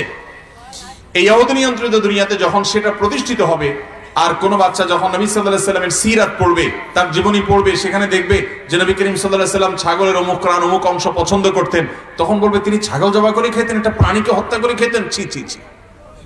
বোঝেন নাই কথা? এইভাবে এদের মূল টার্গেটই হলো নবী করিম সাল্লাল্লাহু আলাইহি সাল্লামের চরিত্রে কি করা? আঘাত করা। বিধায় একাধিক বিয়ে, কোন নারী, কোন বোন আমার তার স্বামী আর কোন মেয়েকে বিয়ে করুক, তিনি এটা চান না, এটা চাইতেই পারেন। এটাতে দোষের কিছু না যে আমার স্বামী আমারই থাকুক আর কারোর না হোক। কিন্তু আল্লাহর বিধান যেটা দিয়েছেন সেটার যথার্থতার ব্যাপারে যদি সন্দেহ করেন, সংশয় করেন, এবং সেটা যদি তার অশ্রদ্ধা থাকে, না মানেন, তো মনে রাখবেন এটা ঈমান হরণকারী বিষয়। অনেক বিষয় আছে পরীক্ষা, আপনার বুঝে আসবে না, আপনার ভালো লাগবে না, সেটাকে আপনি যদি মানেন তারপর তো জান্নাত পাবেন। সবকিছু আপনার সুবিধা মতো হলে আপনি মানবেন, না হলে মানবেন না, তাহলে কিভাবে জান্নাত আশা করেন? আল্লাহ তাআলা আমাদেরকে এই জাতীয় বিষয়গুলোতে ঈমান রক্ষা করার মতো বিশ্বাস যেন আমাদের থাকে, সেরকম তৌফিক দান করুন, এবং আমরা যেন ঈমান হারা হয় এরকম কোনো কথা না বলি। কারো শরীরে লাগলে হাত দিয়ে, কারো শরীরে পা লাগলে হাত দিয়ে সালাম করা কিংবা চুমু খাওয়ার বিধান কি? আমাদের সমাজে এই কালচারটা ব্যাপকভাবে প্রচলিত আছে। ধরেন আপনি বসে আছেন, আমি যাচ্ছি আপনাকে ডিঙ্গিয়ে, তো যাওয়ার সময় আপনার গায়ের সাথে আমার পাটা লেগে গেল, তখন আমরা কি করি? হাত দিয়ে টাচ করে বলি সরি, ঠিক না ঠিক? বা অনেক সময় হাত দিয়ে অনেকে মুখে চুমু খায়। এই কাজটা জায়েজ আছে কিনা? এটার উত্তর হলো, প্রথমত আমাদের সবাইকে জানতে হবে যে কোনো মানুষকে অপমান করা জায়েজ না না জায়েজ? কোনো মানুষকে অসম্মান করা ইসলামে জায়েজ আছে না জায়েজ? নবী করিম সাল্লাল্লাহু আলাইহি ওয়াসাল্লাম বিদায় হজের ভাষণে বলেছেন, তোমাদের প্রত্যেকের ইজ্জত সম্মানকে হারাম করা হয়েছে, অর্থাৎ এটা নষ্ট করতে পারে না কেউ। হারাম মানে সম্মানিত করা হয়েছে, এটাকে কেউ নষ্ট করার অধিকার নাই। এখন পৃথিবীতে কারোর প্রতি সম্মান প্রদর্শন বা অসম্মান প্রদর্শনের জন্য যে আপনার মানুষের কালচার, মানুষের যে অভ্যাস, মানুষের যে আপনার কি বলে আদত এবং রীতিনীতি, এটা এক একটাতে এক এক রকম। যেমন ধরুন আরাবিয়ানদের মধ্যে এখনো, আপনি সৌদি আরবে যান, মিশরে যান, কাতারে যান, আরাবিয়ানদের মধ্যে একটা কালচার আছে যে কেউ হয়তো ঘুমায় আছে, মনে করেন শুয়ে আছে, তাকে ডাকবে, বা বসে আছে তাকে ডাকবে। তো আমরা যেরকম হাত দিয়ে ডাকি ভাই, তারা কিন্তু অনেকে পাও দিয়ে ডাকে। এটাকে তারা দোষে কিছু মনে করে না, এটা তাদের কালচার, যে তাদের এখানে পাও লাগলে তারা এটাকে অপমান মনে। কিন্তু আমাদের সমাজ যদি আপনি কাউকে যদি আমার গায়ে যদি পাও দিয়ে একটা উষ্ঠা মেরে বলেন ভাই এদিক তাকান, মায়ের একটাও নিচে পড়বে যে বেটা বেয়াদব পাও দিয়ে মানুষকে ডাকে। এটাকে আমাদের সমাজে মানুষকে অসম্মান করা মনে করা হয়, ঠিক না ভাই ঠিক? এটা অনেকটা গালির মতো গালি। কিছু গালি আছে, এই গালিগুলা কোন কোন এলাকার মানুষের কাছে গালি না, এটা বুলি। আবার ওই একই কথা কোন কোন এলাকায় কি গালি। যেমন ব্যাংককে এয়ারপোর্টে বারবার করে ঘোষণা দিচ্ছে ভদ্রমহিলা, তো ঘোষণার মধ্যে একটা কথা আসছে বারবার, আমি একা একা বসে মিটমিট করে হাসছিলাম, হাই রে, এটা আমার দেশে যদি বলে থাপ্পড় একটা নিচে পড়বে না। অথচ এটা নিশ্চয়ই ভালো অর্থে ভদ্রমহিলা বলতেছে, তাদের ভাষায় ওটা ভালো। তো কারোর গালি কারোর বুলি আছে না নাই? এখন যেখানে গালি হিসাবে যে অনেক এক্সাম্পল আছে, আমি উপমাগুলো দিব না, এই খারাপ শব্দগুলো আমি উচ্চারণ করতে চাই না। আপনারা জানেন আমাদের দেশে অনেক জায়গায় অনেক শব্দ আছে, শব্দটা সবাই খুব বলেন, অহরহ বলেন, মূল্যবান সম্পদ এটার নাম, কিন্তু একই শব্দ অন্য এলাকা বললে মায়ের একটাও নিচে পড়বে না, আছে না নাই? শব্দের কথা আমি আর বললাম না। তো এখন যেখানে যেটা গালি, ওখানে যদি আপনি ওইটা উচ্চারণ করেন, তাহলে সেক্ষেত্রে আপনি যতই বলেন না আমার উদ্দেশ্যটা ছিল না, আপনার মায়ের একটাও নিচে পড়বে না, কারণ ওখানে ওইটা গালি হিসাবেই ব্যবহৃত হয়। ঠিক একইভাবে আমাদের সমাজে পাও লাগলে এটাকে যদি মানুষ অপমান মনে করে, এজন্য কারোর গায়ে ইচ্ছাকৃত পাও দিয়া উষ্ঠা দেওয়া, লাথি দেওয়া বা আপনার পাও দিয়ে আঘাত করা এটা উচিত না। কিন্তু যদি অনিচ্ছাকৃতভাবে লেগে যায়, তাহলে ভদ্রলোক মনে করতে পারে লোকটা আমাকে অপমান করলো, সেজন্য তার গায়ে হাত দিয়ে ইঙ্গিতে বোঝানো হয় যে আসলে এটা ভুলে হয়েছে। এই যে হাত দিয়ে টাচ করা হয় বা বলা হয় সরি, বা যেটাই করা হয়, এটার দ্বারা মূল উদ্দেশ্য কি, যে ভাই এই টাচটা অনিচ্ছাকৃতভাবে হয়েছে, আমি আপনাকে ইচ্ছাকৃত অপমান করতে চাই নাই, এটা না বোঝানো হয়? তো এই উদ্দেশ্য যদি হয় তাহলে এটা জায়েজ আছে। এটা কি আছে? জায়েজ। কোরআন হাদিসে কোনো নির্দেশ না যে কারো পায়ে লাগলে, গায়ে পা লাগলে তোমাকে সালাম করতে হবে। সালাম এমনিই করতে হবে, এটা পায়ে লাগার কোনো সম্পর্ক, আর এটাকে সালাম বলাও বলে এটা সালাম না, এটা হলো শুধুমাত্র সরি বলা, যে ভাই আমার ভুল হয়েছে, আমি সেই ভুলটাকে কি করলাম, কারেকশন করলাম।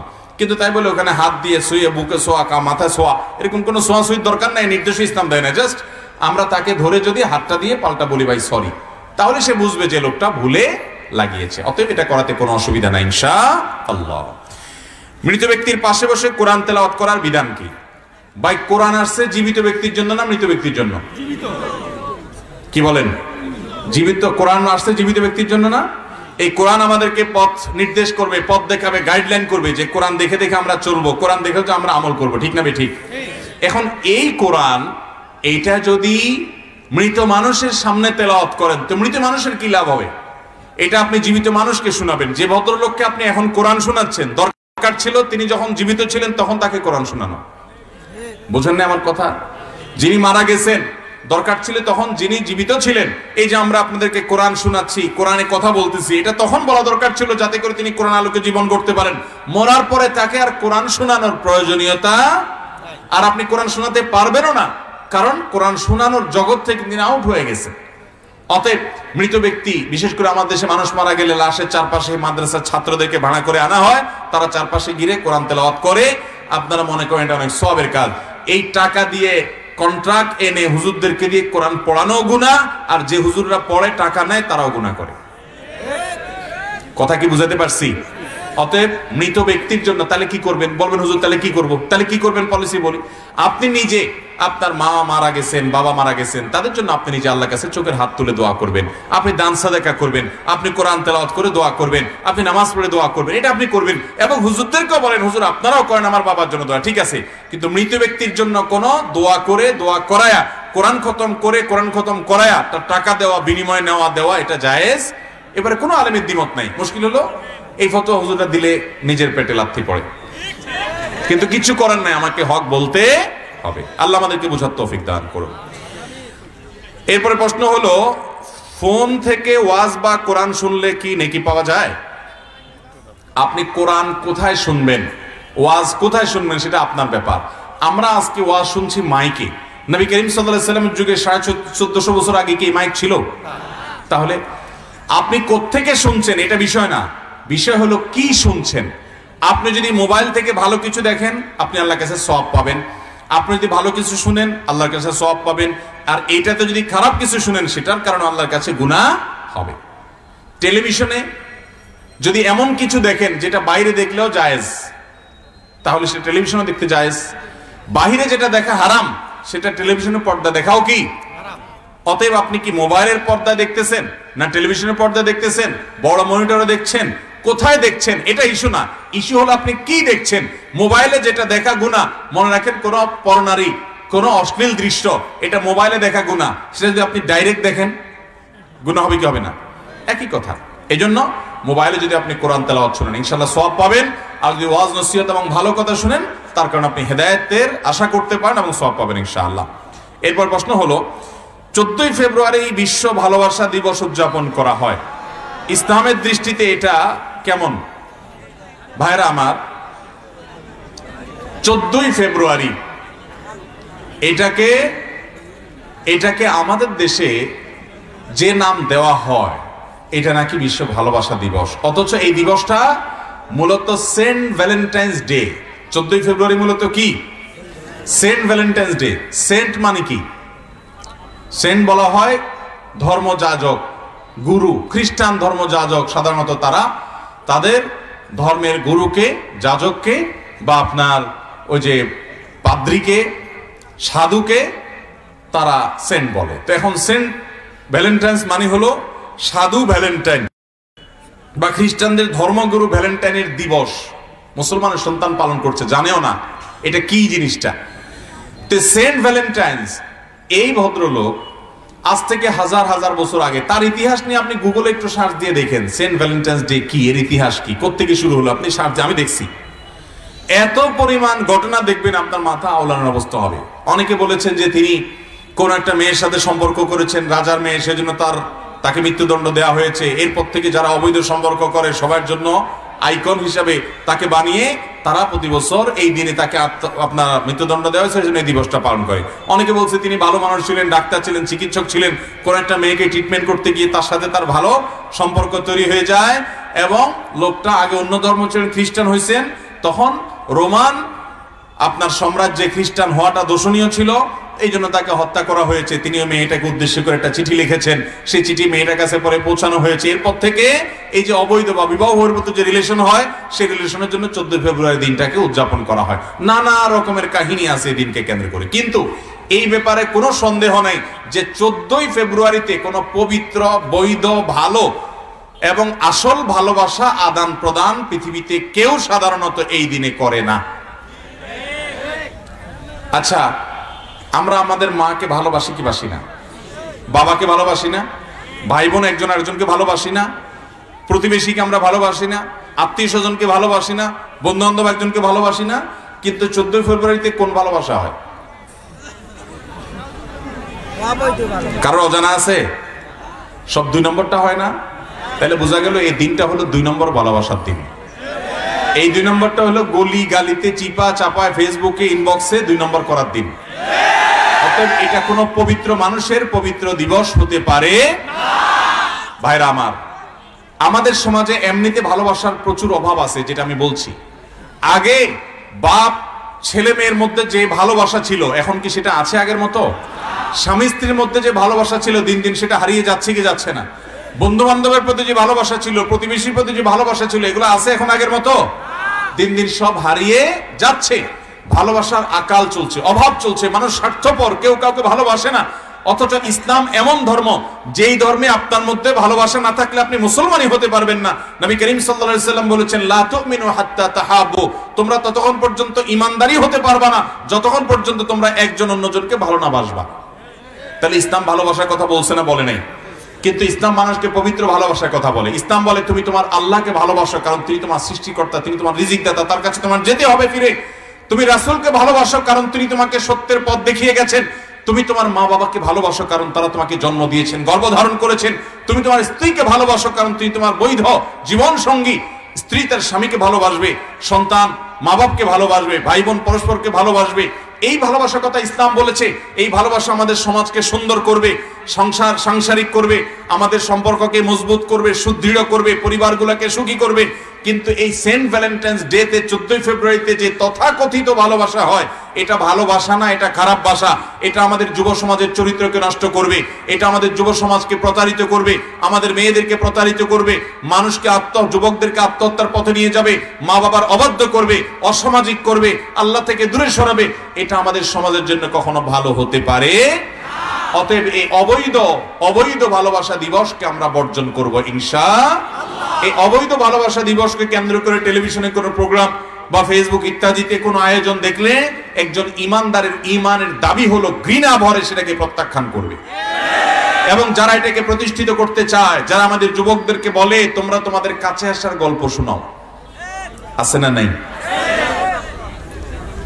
ক্লোজ আপ, কাছে আসার গল্প আছে না নাই? এই কাছে আসার গল্প বলতে কোন কাছে আসার গল্প বুঝতে বাকি আছে? আচ্ছা বলেন তো, একজন যুবক পড়ালেখায় মন নাই, বখাটে হয়ে গেছে, নষ্ট হয়ে গেছে, সে সন্ত্রাসের পথে চলে গেছে। এই যুবক যদি এই কাজটা ছেড়ে দিয়ে সে যদি পড়ালেখার কাছে চলে আসে, তাহলে সেক্ষেত্রে এরা কি আমাদের যুবকদেরকে সেই কাছে আসার গল্প বলতে বলে? কোন যুবক তার মা বাবার সাথে অভিমান করে, রাগ করে সে বাড়ি ছেড়ে চলে গেছে, অনেক কষ্ট করছে সে, এদিকে মা বাবা কষ্ট করছে সন্তান হারিয়ে। এই সন্তান বহুদিন পরে তার মা বাবার কাছে ফিরে এসেছে, তার ভুল বুঝতে পেরেছে, এসে মা বাবাকে জড়িয়ে ধরে কেঁদেছে, না আর কখনো আমি তোমাদের ফেলে যাব না। এই যে মা বাবার কাছে আসলো ছেলেটা, এই গল্প এরা বলতে বলে? এরা এই গল্প বলতে বলবে না। একটা স্বামীর সাথে, একজন স্বামীর সাথে আর স্ত্রীর সম্পর্ক নষ্ট হয়ে গেছে, দূরত্ব তৈরি হয়ে গেছে, 2 মাস 4 মাস কথা নাই, বার্তা নাই, বউ বাবার বাড়িতে চলে গেছে, স্বামী আরেক জায়গায় চলে গেছে, তাদের মধ্যে সম্পর্ক ভালো নাই, তালাক হয় নাই, কিন্তু সম্পর্ক অনেকটা স্টপ, কোনো যোগাযোগ নাই, কথাবার্তা নেই। তারা তাদের ভুল বুঝতে পেরেছে যে এইভাবে তো আল্লাহ তাআলা আমাদের উপরে নারাজ থাকবেন, এই জন্য তারা একজন অন্যজনের কাছে আসছেন এবং তাদের ভুল বুঝতে পেরে তারা তাদের দূরত্ব কমায় ফেলছেন। এই যে স্বামী স্ত্রী পরস্পরের ভুল অবসান ঘটিয়ে, ভুল বোঝাবুঝির অবসান ঘটিয়ে একে অন্যের কাছাকাছি আসলো, এই ক্লোজ আপ আলারা কি সেই কাছে আসার গল্প লিখতে বলে আমাদেরকে? তাহলে এরা কোন কাছে আসার গল্প বলে? সেই কাছে আসার গল্প বলতে বলে যেই কাছে আসার মাধ্যমে মানুষ আল্লাহ থেকে দূরে সরবে, যে কাছে আসার মাধ্যমে মানুষ তার বাবা মা, যুবকরা তার বাবা মা থেকে দূরে সরবে, যে কাছে আসার গল্পের মাধ্যমে সমাজ থেকে সে দূরে সরে যাবে, যে কাছে আসার গল্প রচনা করতে গিয়ে অনেক মেয়েকে সে প্রতারিত করবে, যে কাছে আসার গল্পের মাধ্যমে তার ক্যারিয়ার ধ্বংস হবে, পড়াশোনা শেষ হবে, তার লাইফ নষ্ট হতে পারে, সে ভ্রষ্টামির পথে চলে যেতে পারে, মা বাবার অবাধ্য হতে পারে। এই কাছে আসার গল্প শোনাতে যারা বলে, তারা আমাদের এই প্রজন্মের শত্রু, তারা আমাদের তারুণ্যের শত্রু, তারা আমাদের যুবকদের শত্রু, তারা এই সমাজের সমস্ত মানুষের শত্রু। এদেশের মুসলমান, হিন্দু, ধর্ম, বর্ণ নির্বিশেষে প্রতিটা মানুষ পরিবার বান্ধব জীবন যাপন করতে চায়, পরিবার বান্ধব জীবন যাপন করতে চায়, তারা মা বাবার সাথে থাকতে চায়, মা বাবার নির্দেশ মানতে চায়, যুবকরা মা বাবার মাধ্যমে বিয়ে শাদী করতে চায়। যারা এই ব্যবস্থাটাকে ভেঙে দিতে চায় এরা শুধুমাত্র মুসলমানদের দুশমন না, তারা এ দেশের দুশমন, তারা এ দেশীয় কালচারের দুশমন, তারা পশ্চিমা দুনিয়ার কালচারকে এদেশে আমদানি করতে চায়। আমাদের যুবকদের দায়িত্ব হবে ঘৃণা ভরে তাদের এই নষ্ট কালচারকে, ভ্রষ্ট কালচারকে ছুঁড়ে ফেলে দেওয়া।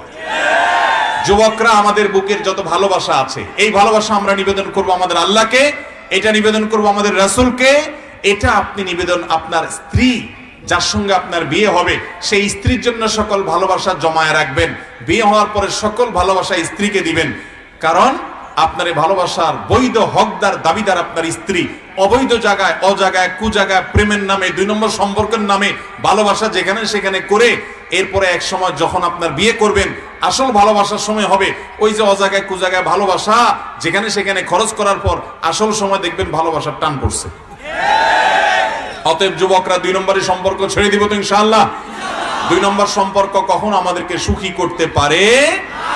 যত বাবা চাচারা আছে এখানে খোঁজ নিয়ে দেখেন ওনাদের কারোর এই সমস্ত হারাম সম্পর্ক ছিল কিনা। চাচা ছিল? কোন অবৈধ সম্পর্ক ছিল বাবা? ছিল না। এ জানেও না বেচারা যে এটা আবার কি, ঠিক না ঠিক? জানেও না মুরব্বীরা। আর এখন এমন পোলাপান পাওয়া কঠিন যে পোলা জীবনে 2, 4, 5টার সাথে এই ডেট না করছে। ভাইরা আমার, যৌবনকাল সম্পর্কে আল্লাহ আলাদা জিজ্ঞাসা করবেন। অতএব যৌবনকালকে হেফাজত করতে হবে। এই যে বাবা চাচাদের কথা বলছি, ওনারা অবৈধ সম্পর্ক করেন নাই, কিন্তু দাম্পত্য জীবনের বেশিরভাগ চাচারা দেখবেন সুখী, চাচিদের সাথে খুব ভালো সম্পর্ক। আর এখন যুবকরা এখানে সেখানে ডানে বামে ইটিস পিটিস করে তাদের চরিত্র নষ্ট করে ওই বৈধ ভালোবাসার পর বিয়েতে ডাকডোল পিটায়, এত টাকা পয়সা খরচ করে, এত লাইটিং, এত গেট, এত কিছু, এরপরও বিয়ের পরে চুলাচুলি হইতে দেরি, সম্পর্ক ভাঙতে দেরি। যত আওয়াজ করে বিয়ে হয় তত আওয়াজ করে ভাঙে।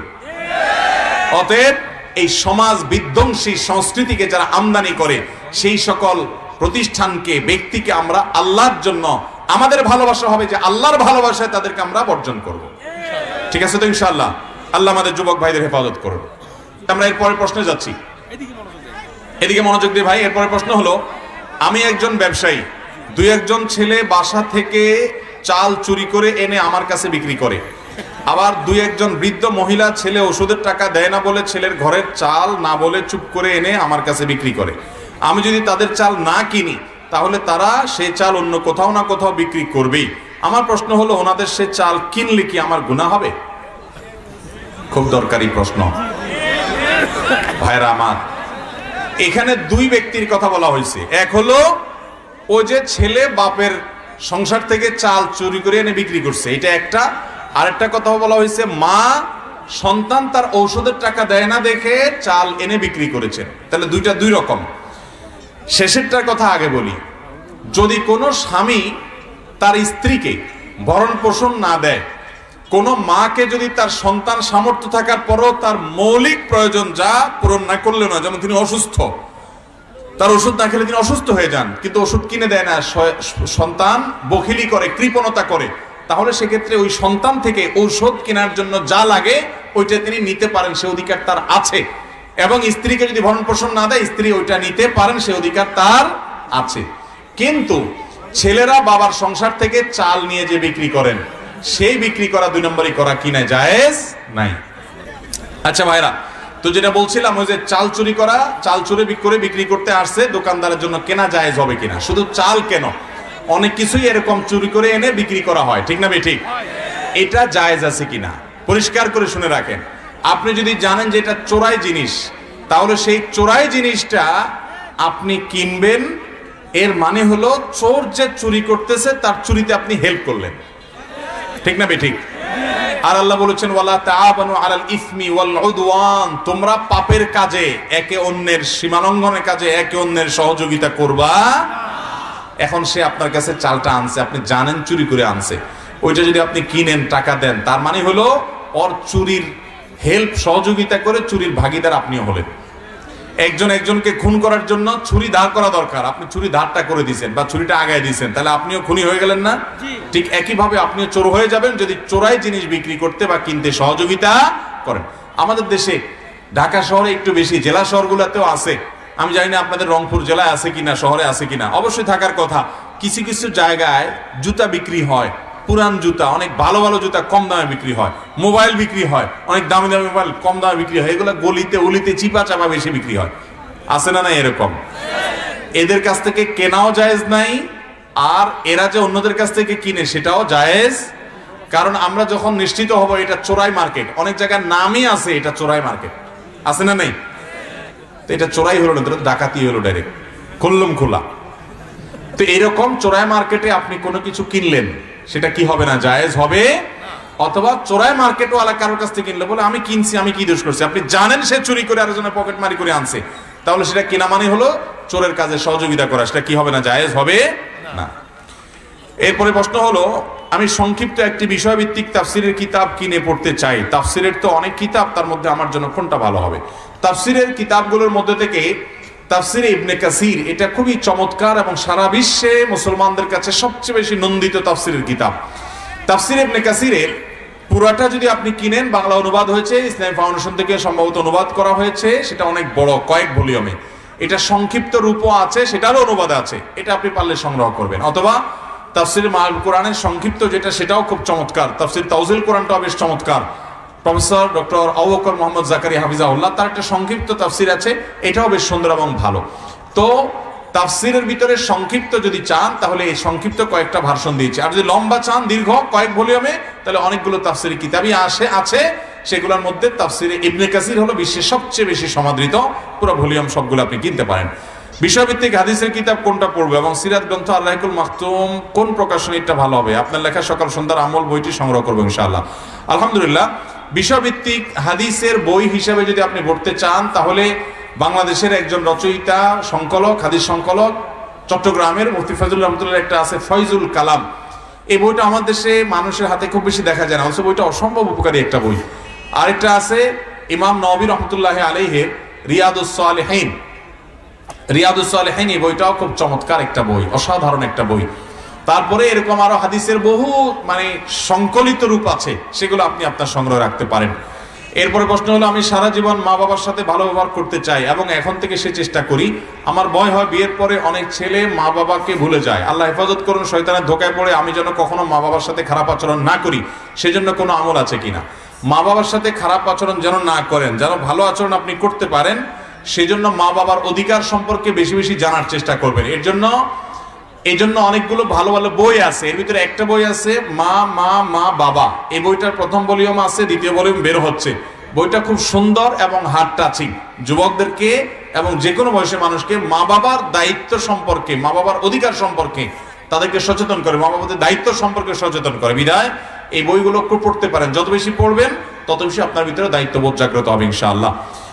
মাঝে মধ্যে কিছু মানুষ আমার বাহ্যিক আমল বা ভালো কাজের প্রশংসা সরাসরি আমার সামনেই করে এবং বাহাবা দেয়, এতে করে আমার মধ্যে এক প্রকার ভালো লাগা কাজ করে। আমার ভয় হয়, তাই মনে প্রশ্ন জাগে এই ভালো লাগা রিয়ার অন্তর্ভুক্ত কিনা।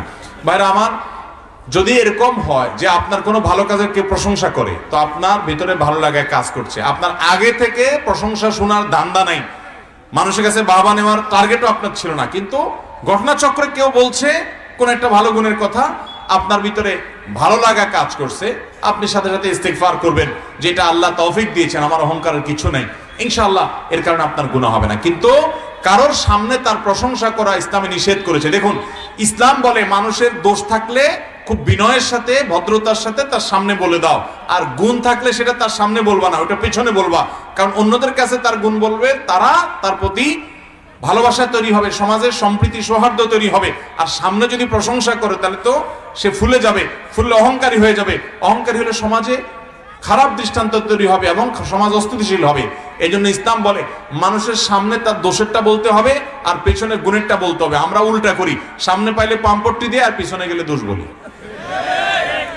আল্লাহ আমাদের এই চরিত্র থেকে বেঁচে থাকার তৌফিক দান করুন। এরপরে প্রশ্ন হলো, মৃত ব্যক্তিকে স্বপ্নে দেখা দিলে তার জন্য কি আমার কিছু করতে হবে? মৃত ব্যক্তিকে আপনি স্বপ্নে দেখেছেন, তাহলে সেক্ষেত্রে এই মৃত ব্যক্তিকে স্বপ্নে দেখার কারণে তার প্রতি আপনার বিশেষ কোনো দায়িত্ব আছে কিনা। প্রথম কথা হলো, আপনার আপন বাবা মা ভাই বোন রক্ত সম্পর্কীয় আত্মীয় এরকম কাউকে আপনি দেখলেন, স্বপ্নে যা দেখেছেন তাতে আপনার মনে হচ্ছে যে লোকটা হয়তো কষ্টে আছে, এরকম অনেক সময় বোঝা যায় আলামত থেকে। যদি এরকম মনে হয় তাহলে তার তরফ থেকে আল্লাহর কাছে মাপ চাইবেন, ইস্তিগফার করবেন, দোয়া করবেন, তার তরফ থেকে দান সাদাকা করবেন। এটা ইনশাআল্লাহ বিদিনিল্লাহ আল্লাহ তাআলা তার প্রতি রহম করবেন। আর যদি এরকম কিছু না, এমনি শুধু স্বপ্নে দেখেছেন, তাহলে আপনার এর জন্য বিশেষ কিছু করার নাই। তবে সর্বাবস্থায় মুর্দার জন্য আপনি দোয়া করবেন এবং সেই চেষ্টা আপনার করা উচিত।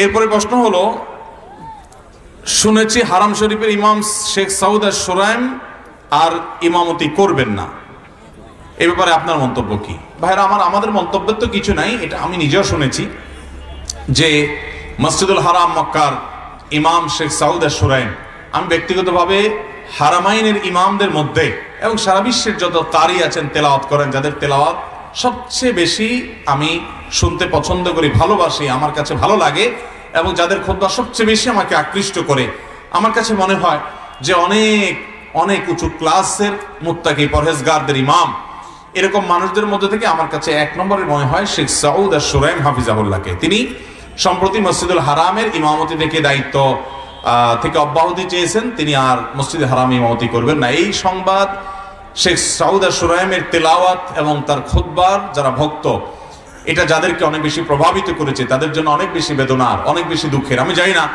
হারামাইনের ইতিহাসে কোনো ইমাম নিজে থেকে সুস্থ সবল অবস্থায় এরকম অবস্থায় পদত্যাগ করেছেন কিনা আমি জানি না। আল্লাহ রাব্বুল আলামিন উলামায়ে কেরামকে সারা বিশ্বে হেফাজতে রাখুন, তাদের মর্যাদাকে আল্লাহ তাআলা রক্ষা করুন, এবং আমরা চাইবো এই সমস্ত ইমামরা তাদের তেলাওয়াত যেন আমরা আরো বেশি শুনতে পারি। আল্লাহ তাআলা আমাদেরকে সেই তৌফিক দান করুন। তবে ঘটনা সত্য যে তিনি পদত্যাগ করেছেন বা তিনি আর ইমামতি করছেন না। এই ঘটনা পৃথিবীর অনেক মানুষের মতো ঠিকই আমাদেরও খারাপ লাগছে যে তার তেলাওয়াত আমরা হারামে আর শুনতে পাবো না। এটা যে কত খারাপ লাগা, এটা যারা তার তেলাওয়াত নিয়মিত শুনেন তারা জানবেন। এটা খুবই বেদনার, খুবই দুঃখজনক বিষয়। যদি এটা স্বেচ্ছায় তিনি নিজে নিজেই কোনো তার ব্যক্তিগত অসুবিধা আসলেই করে থাকে, তাহলে তার কিছু করার নাই। কিন্তু যদি কোনো অদৃশ্য কারণে তাকে পদত্যাগ করতে বাধ্য করা হয়, তো সেটা খুবই দুঃখজনক এবং খুবই বেদনাদায়ক। আল্লাহ রাব্বুল আলামিন সারা বিশ্বে উলামায়ে কেরামের ইজ্জতকে, তাদের সম্মানকে হেফাজত করুন। আমানের ঘুমানোর আগে সালাতু সালাম পড়ানো যাবে, আজানের আগে সালাতু সালাম পড়ানো যাবে কিনা? আজানের আগে সালাত সালাম নাই। নবী করিম সাল্লাল্লাহু আলাইহি ওয়াসাল্লাম যে দুরূদ পেশ করবেন সেটা হলো আজানের পরে। সেটা কখন পেশ করবেন? আজানের পরে দুরূদ পেশ করবেন, দোয়া পড়বেন, আজানের দোয়া পড়বেন এবং দুরূদ পেশ করবেন। দুইটাই হাদিসে আছে, এটা আজানের পরে। আমাদের দেশে অনেক এলাকাতে আজানের আগে আসসালাতু ওয়াসসালামু আলাইকা ইয়া রাসূলুল্লাহ এরকম বলে, এরপরে কি দেয়? আজান দেয়। এরকম কোন আজানের পদ্ধতি নবী সাল্লাল্লাহু আলাইহি ওয়াসাল্লামের কোনো হাদিসে বর্ণিত হয় নাই। এরপরে প্রশ্ন হলো,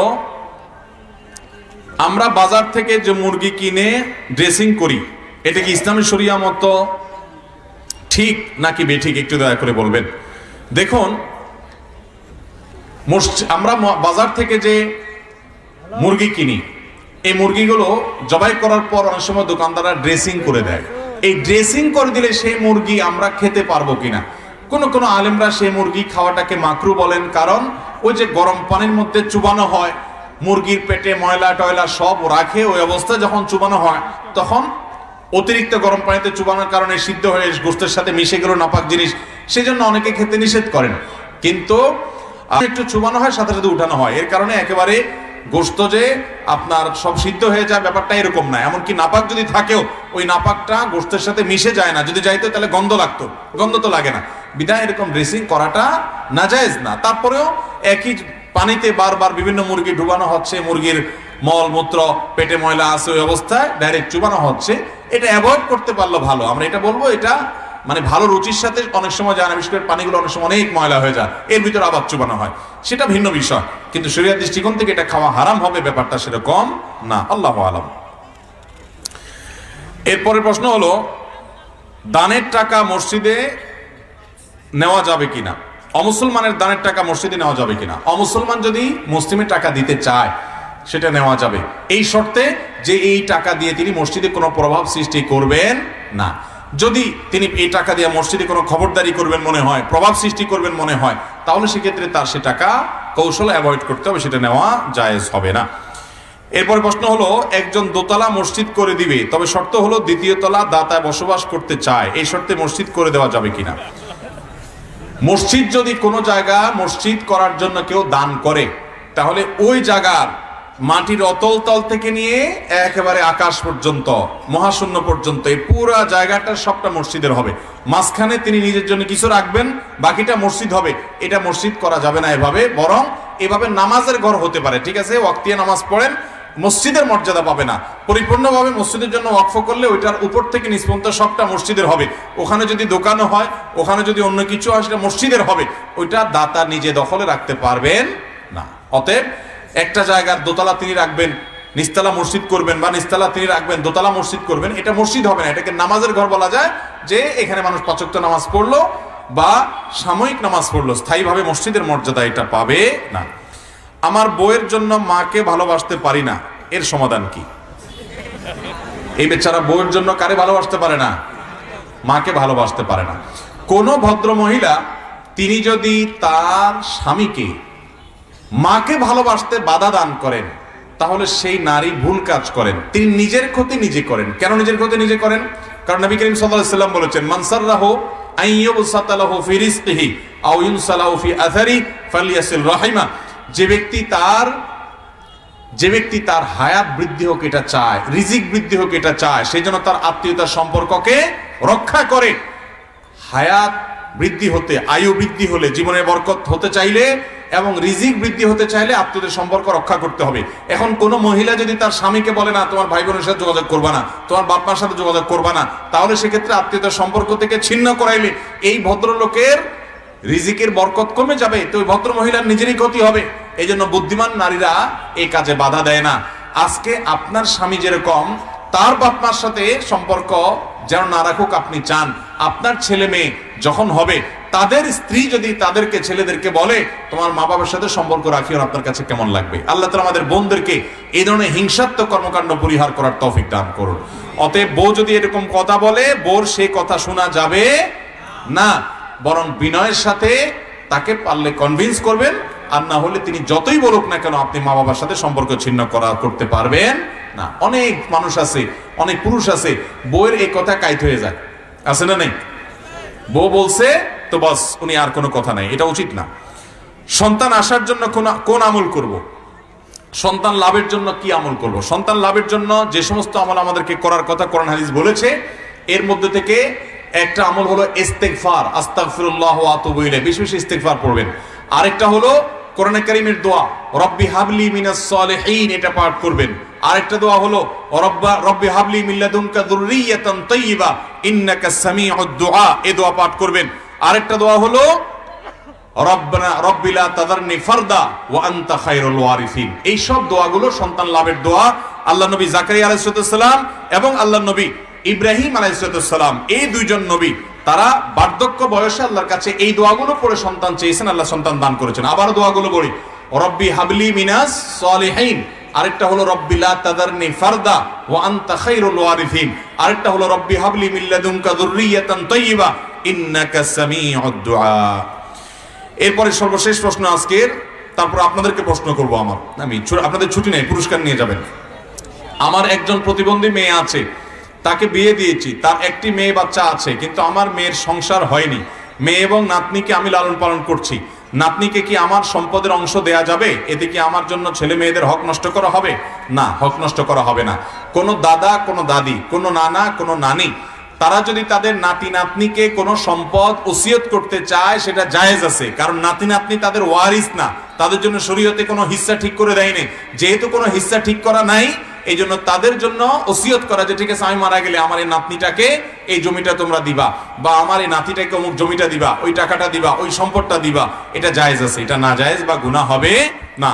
অতএব নাতি নাতনিকে তাদের জন্য ওসিয়ত করা এটা কোনো হারাম না, বরং এটা না জায়েজ, এটা জায়েজ এবং এটা হালাল হবে ইনশাআল্লাহ তাআলা। বিশেষ করে তারা যদি অসহায় হয়, তখন তাদের কারো বেশি এটা দেওয়া যাবে। অনেক সময় দেখা যায় বয়স অল্প কিন্তু দাড়ি লাল হয়ে গেছে, কিংবা দাড়ি সাদাই হয়ে গেছে, তখন আমরা সেই সাদা দাড়ি বা লাল দাড়িকে কালো করি, আছে না নাই? নবী করিম সাল্লাল্লাহু আলাইহি সাল্লাম বলেছেন, গায়্যিরু হাদা শাইয়্যিব, তোমাদের এই দাড়ি, চুল, এগুলো যদি সাদা হয়ে যায় বা ধরুন লাল হয়ে গেল, সাদা হয়ে যাওয়ার কথা নবী সাল্লাল্লাহু আলাইহি ওয়াসাল্লাম বলেছেন, যদি সাদা হয়ে যায় তাহলে এগুলোকে কালার করে পরিবর্তন করো, কিন্তু অজান্নিবুস সাওয়াদ, তোমরা কালো কালারকে পরিহার করবে, কালো কালার পরবে, ব্যবহার করবে না। কেন তিনি কালো কালার ব্যবহার করতে নিষেধ করেছেন সেটার ইলম একমাত্র আল্লাহ তাআলাই সবচাইতে ভালো জানেন। তার সব নির্দেশের কেন যদি আমরা বুঝে যাই তাহলে তো আমরা তার সমানই হয়ে গেলাম। আর এর আরেকটা কারণ এটাও যে এর মাধ্যমে মানুষ বয়স লুকানোর চেষ্টা করে। এখন কত হলো যার বয়স কম, তার তো আসলেই বয়স কম, লুকানোর কিছু নাই, কিন্তু হাদিসে যেহেতু ঢালাও ভাবে নিষেধ আছে, এই জন্য যুবক ভাইরাও যদি সাদা হয়ে যায় তাহলে মেহেদি ব্যবহার করতে পারেন, অন্য কোনো কালার ব্যবহার করতে পারেন, যেই কালার ব্যবহার করার ফলে আপনার সাদা কিংবা লাল এই চুলটা বা এই দাড়িটা অন্য কোনো কালারফুল হলো, কিন্তু কালো কালার যেটাকে বলা হয় একেবারে পিওর কালো, যেটাকে বলা হয় কালো খেজাব, এই কালো খেজাব দাড়ি বা চুলে ব্যবহার করা জায়েজ নাই। জন্ম নিয়ন্ত্রণ করা ইসলামে জায়েজ আছে কি?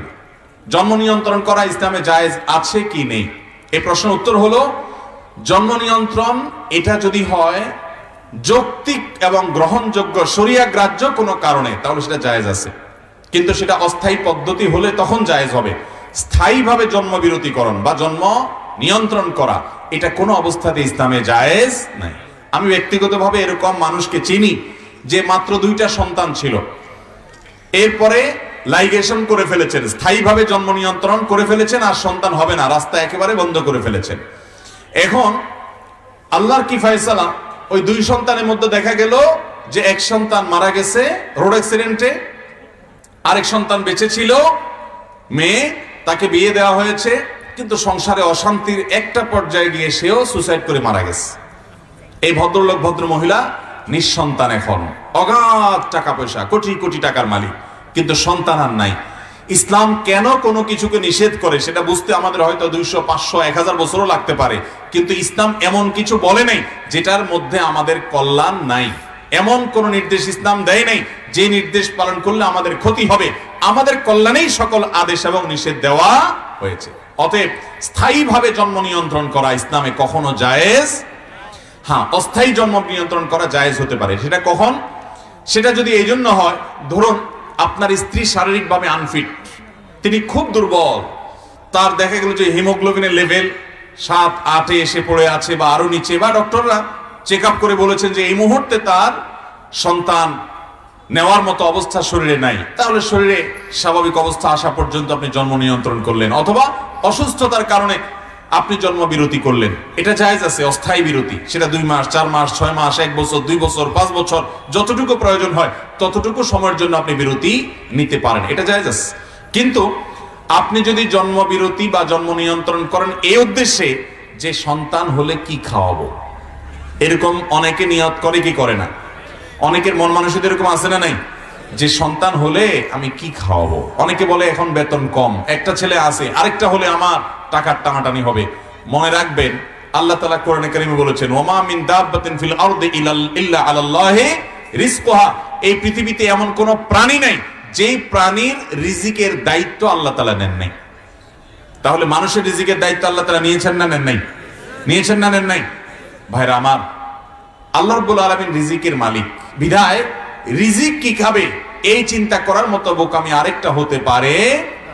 এই যে এখন বিভিন্ন টেকনোলজি বের হয়েছে, হাইব্রিড ধান হয়, হাইব্রিড বিভিন্ন ফসল হয়, কিয়ামতের আগে মানুষের সংখ্যা যত বাড়বে তাদের রিজিকের জন্য আল্লাহ রাব্বুল আলামিন নানান পদ্ধতি মানুষের মাথায় দিবেন। অর্থাৎ মানুষের রিজিকের জিম্মাদারি আল্লাহ তাআলা নিয়েছেন। আল্লাহ যদি কাউকে রিজিক খাওয়াতে না চান, আল্লাহ যদি কারোর কপালে রিজিক না রাখেন, তাহলে বাসাবর্তী খাওয়া থাকা সত্ত্বেও সে না খেয়ে মারা যেতে পারে। ঠিক না ভাই? ঠিক ভাইরা আমার, সেই জন্য ইমানদার কখনো রিজিকের ভয়ে জন্ম নিয়ন্ত্রণ করতে পারে। আল্লাহ বলেছেন, লা তাকতুলু আওলাদাকুম খাশিয়াতা ইমলাক, সন্তানকে কি খাওয়াবা এই চিন্তা থেকে তোমরা সন্তান হত্যা করবে না। ভ্রূণ হত্যা আমাদের সমাজে ভয়াবহ একটা অপরাধ। ঘরে ঘরে দেখবেন ভ্রূণ হত্যা হয়। সন্তান মাতৃগর্ভে চলে আসছে, এখন কি করবে? ঔষধ দিয়ে, মেডিসিন দিয়ে সেটাকে ক্লিয়ার করা হচ্ছে, পরিষ্কার করা হচ্ছে, হত্যা করা হচ্ছে, এমনকি হার্টবিট চলে এসেছে। তারপর দেখা যাচ্ছে যে বিভিন্ন রকমের প্রক্রিয়ায় আপনার সেটাকে, গর্ভকে আপনার ক্লিন করা হচ্ছে, সন্তানকে হত্যা করা হচ্ছে। এগুলো ইসলামে কোন অবস্থাতে জায়েজ নাই। মানুষ এটা পৃথিবীতে বোঝা নয়, মানুষ বরং সম্পদ। চায়না, ইতালি, পৃথিবীর অনেক উন্নত দেশের দিকে আপনি তাকালে দেখবেন সেই সব দেশগুলোতে এখন আর মানুষের জন্মের হার সরকারি প্রণোদনা দিয়ে আর বৃদ্ধি করা যাচ্ছে না, স্বাভাবিকভাবে আনা যাচ্ছে না। কারণ একবার তাদেরকে ওই যে জন্ম নিয়ন্ত্রণ, বিবাহ বহির্ভূত সম্পর্ক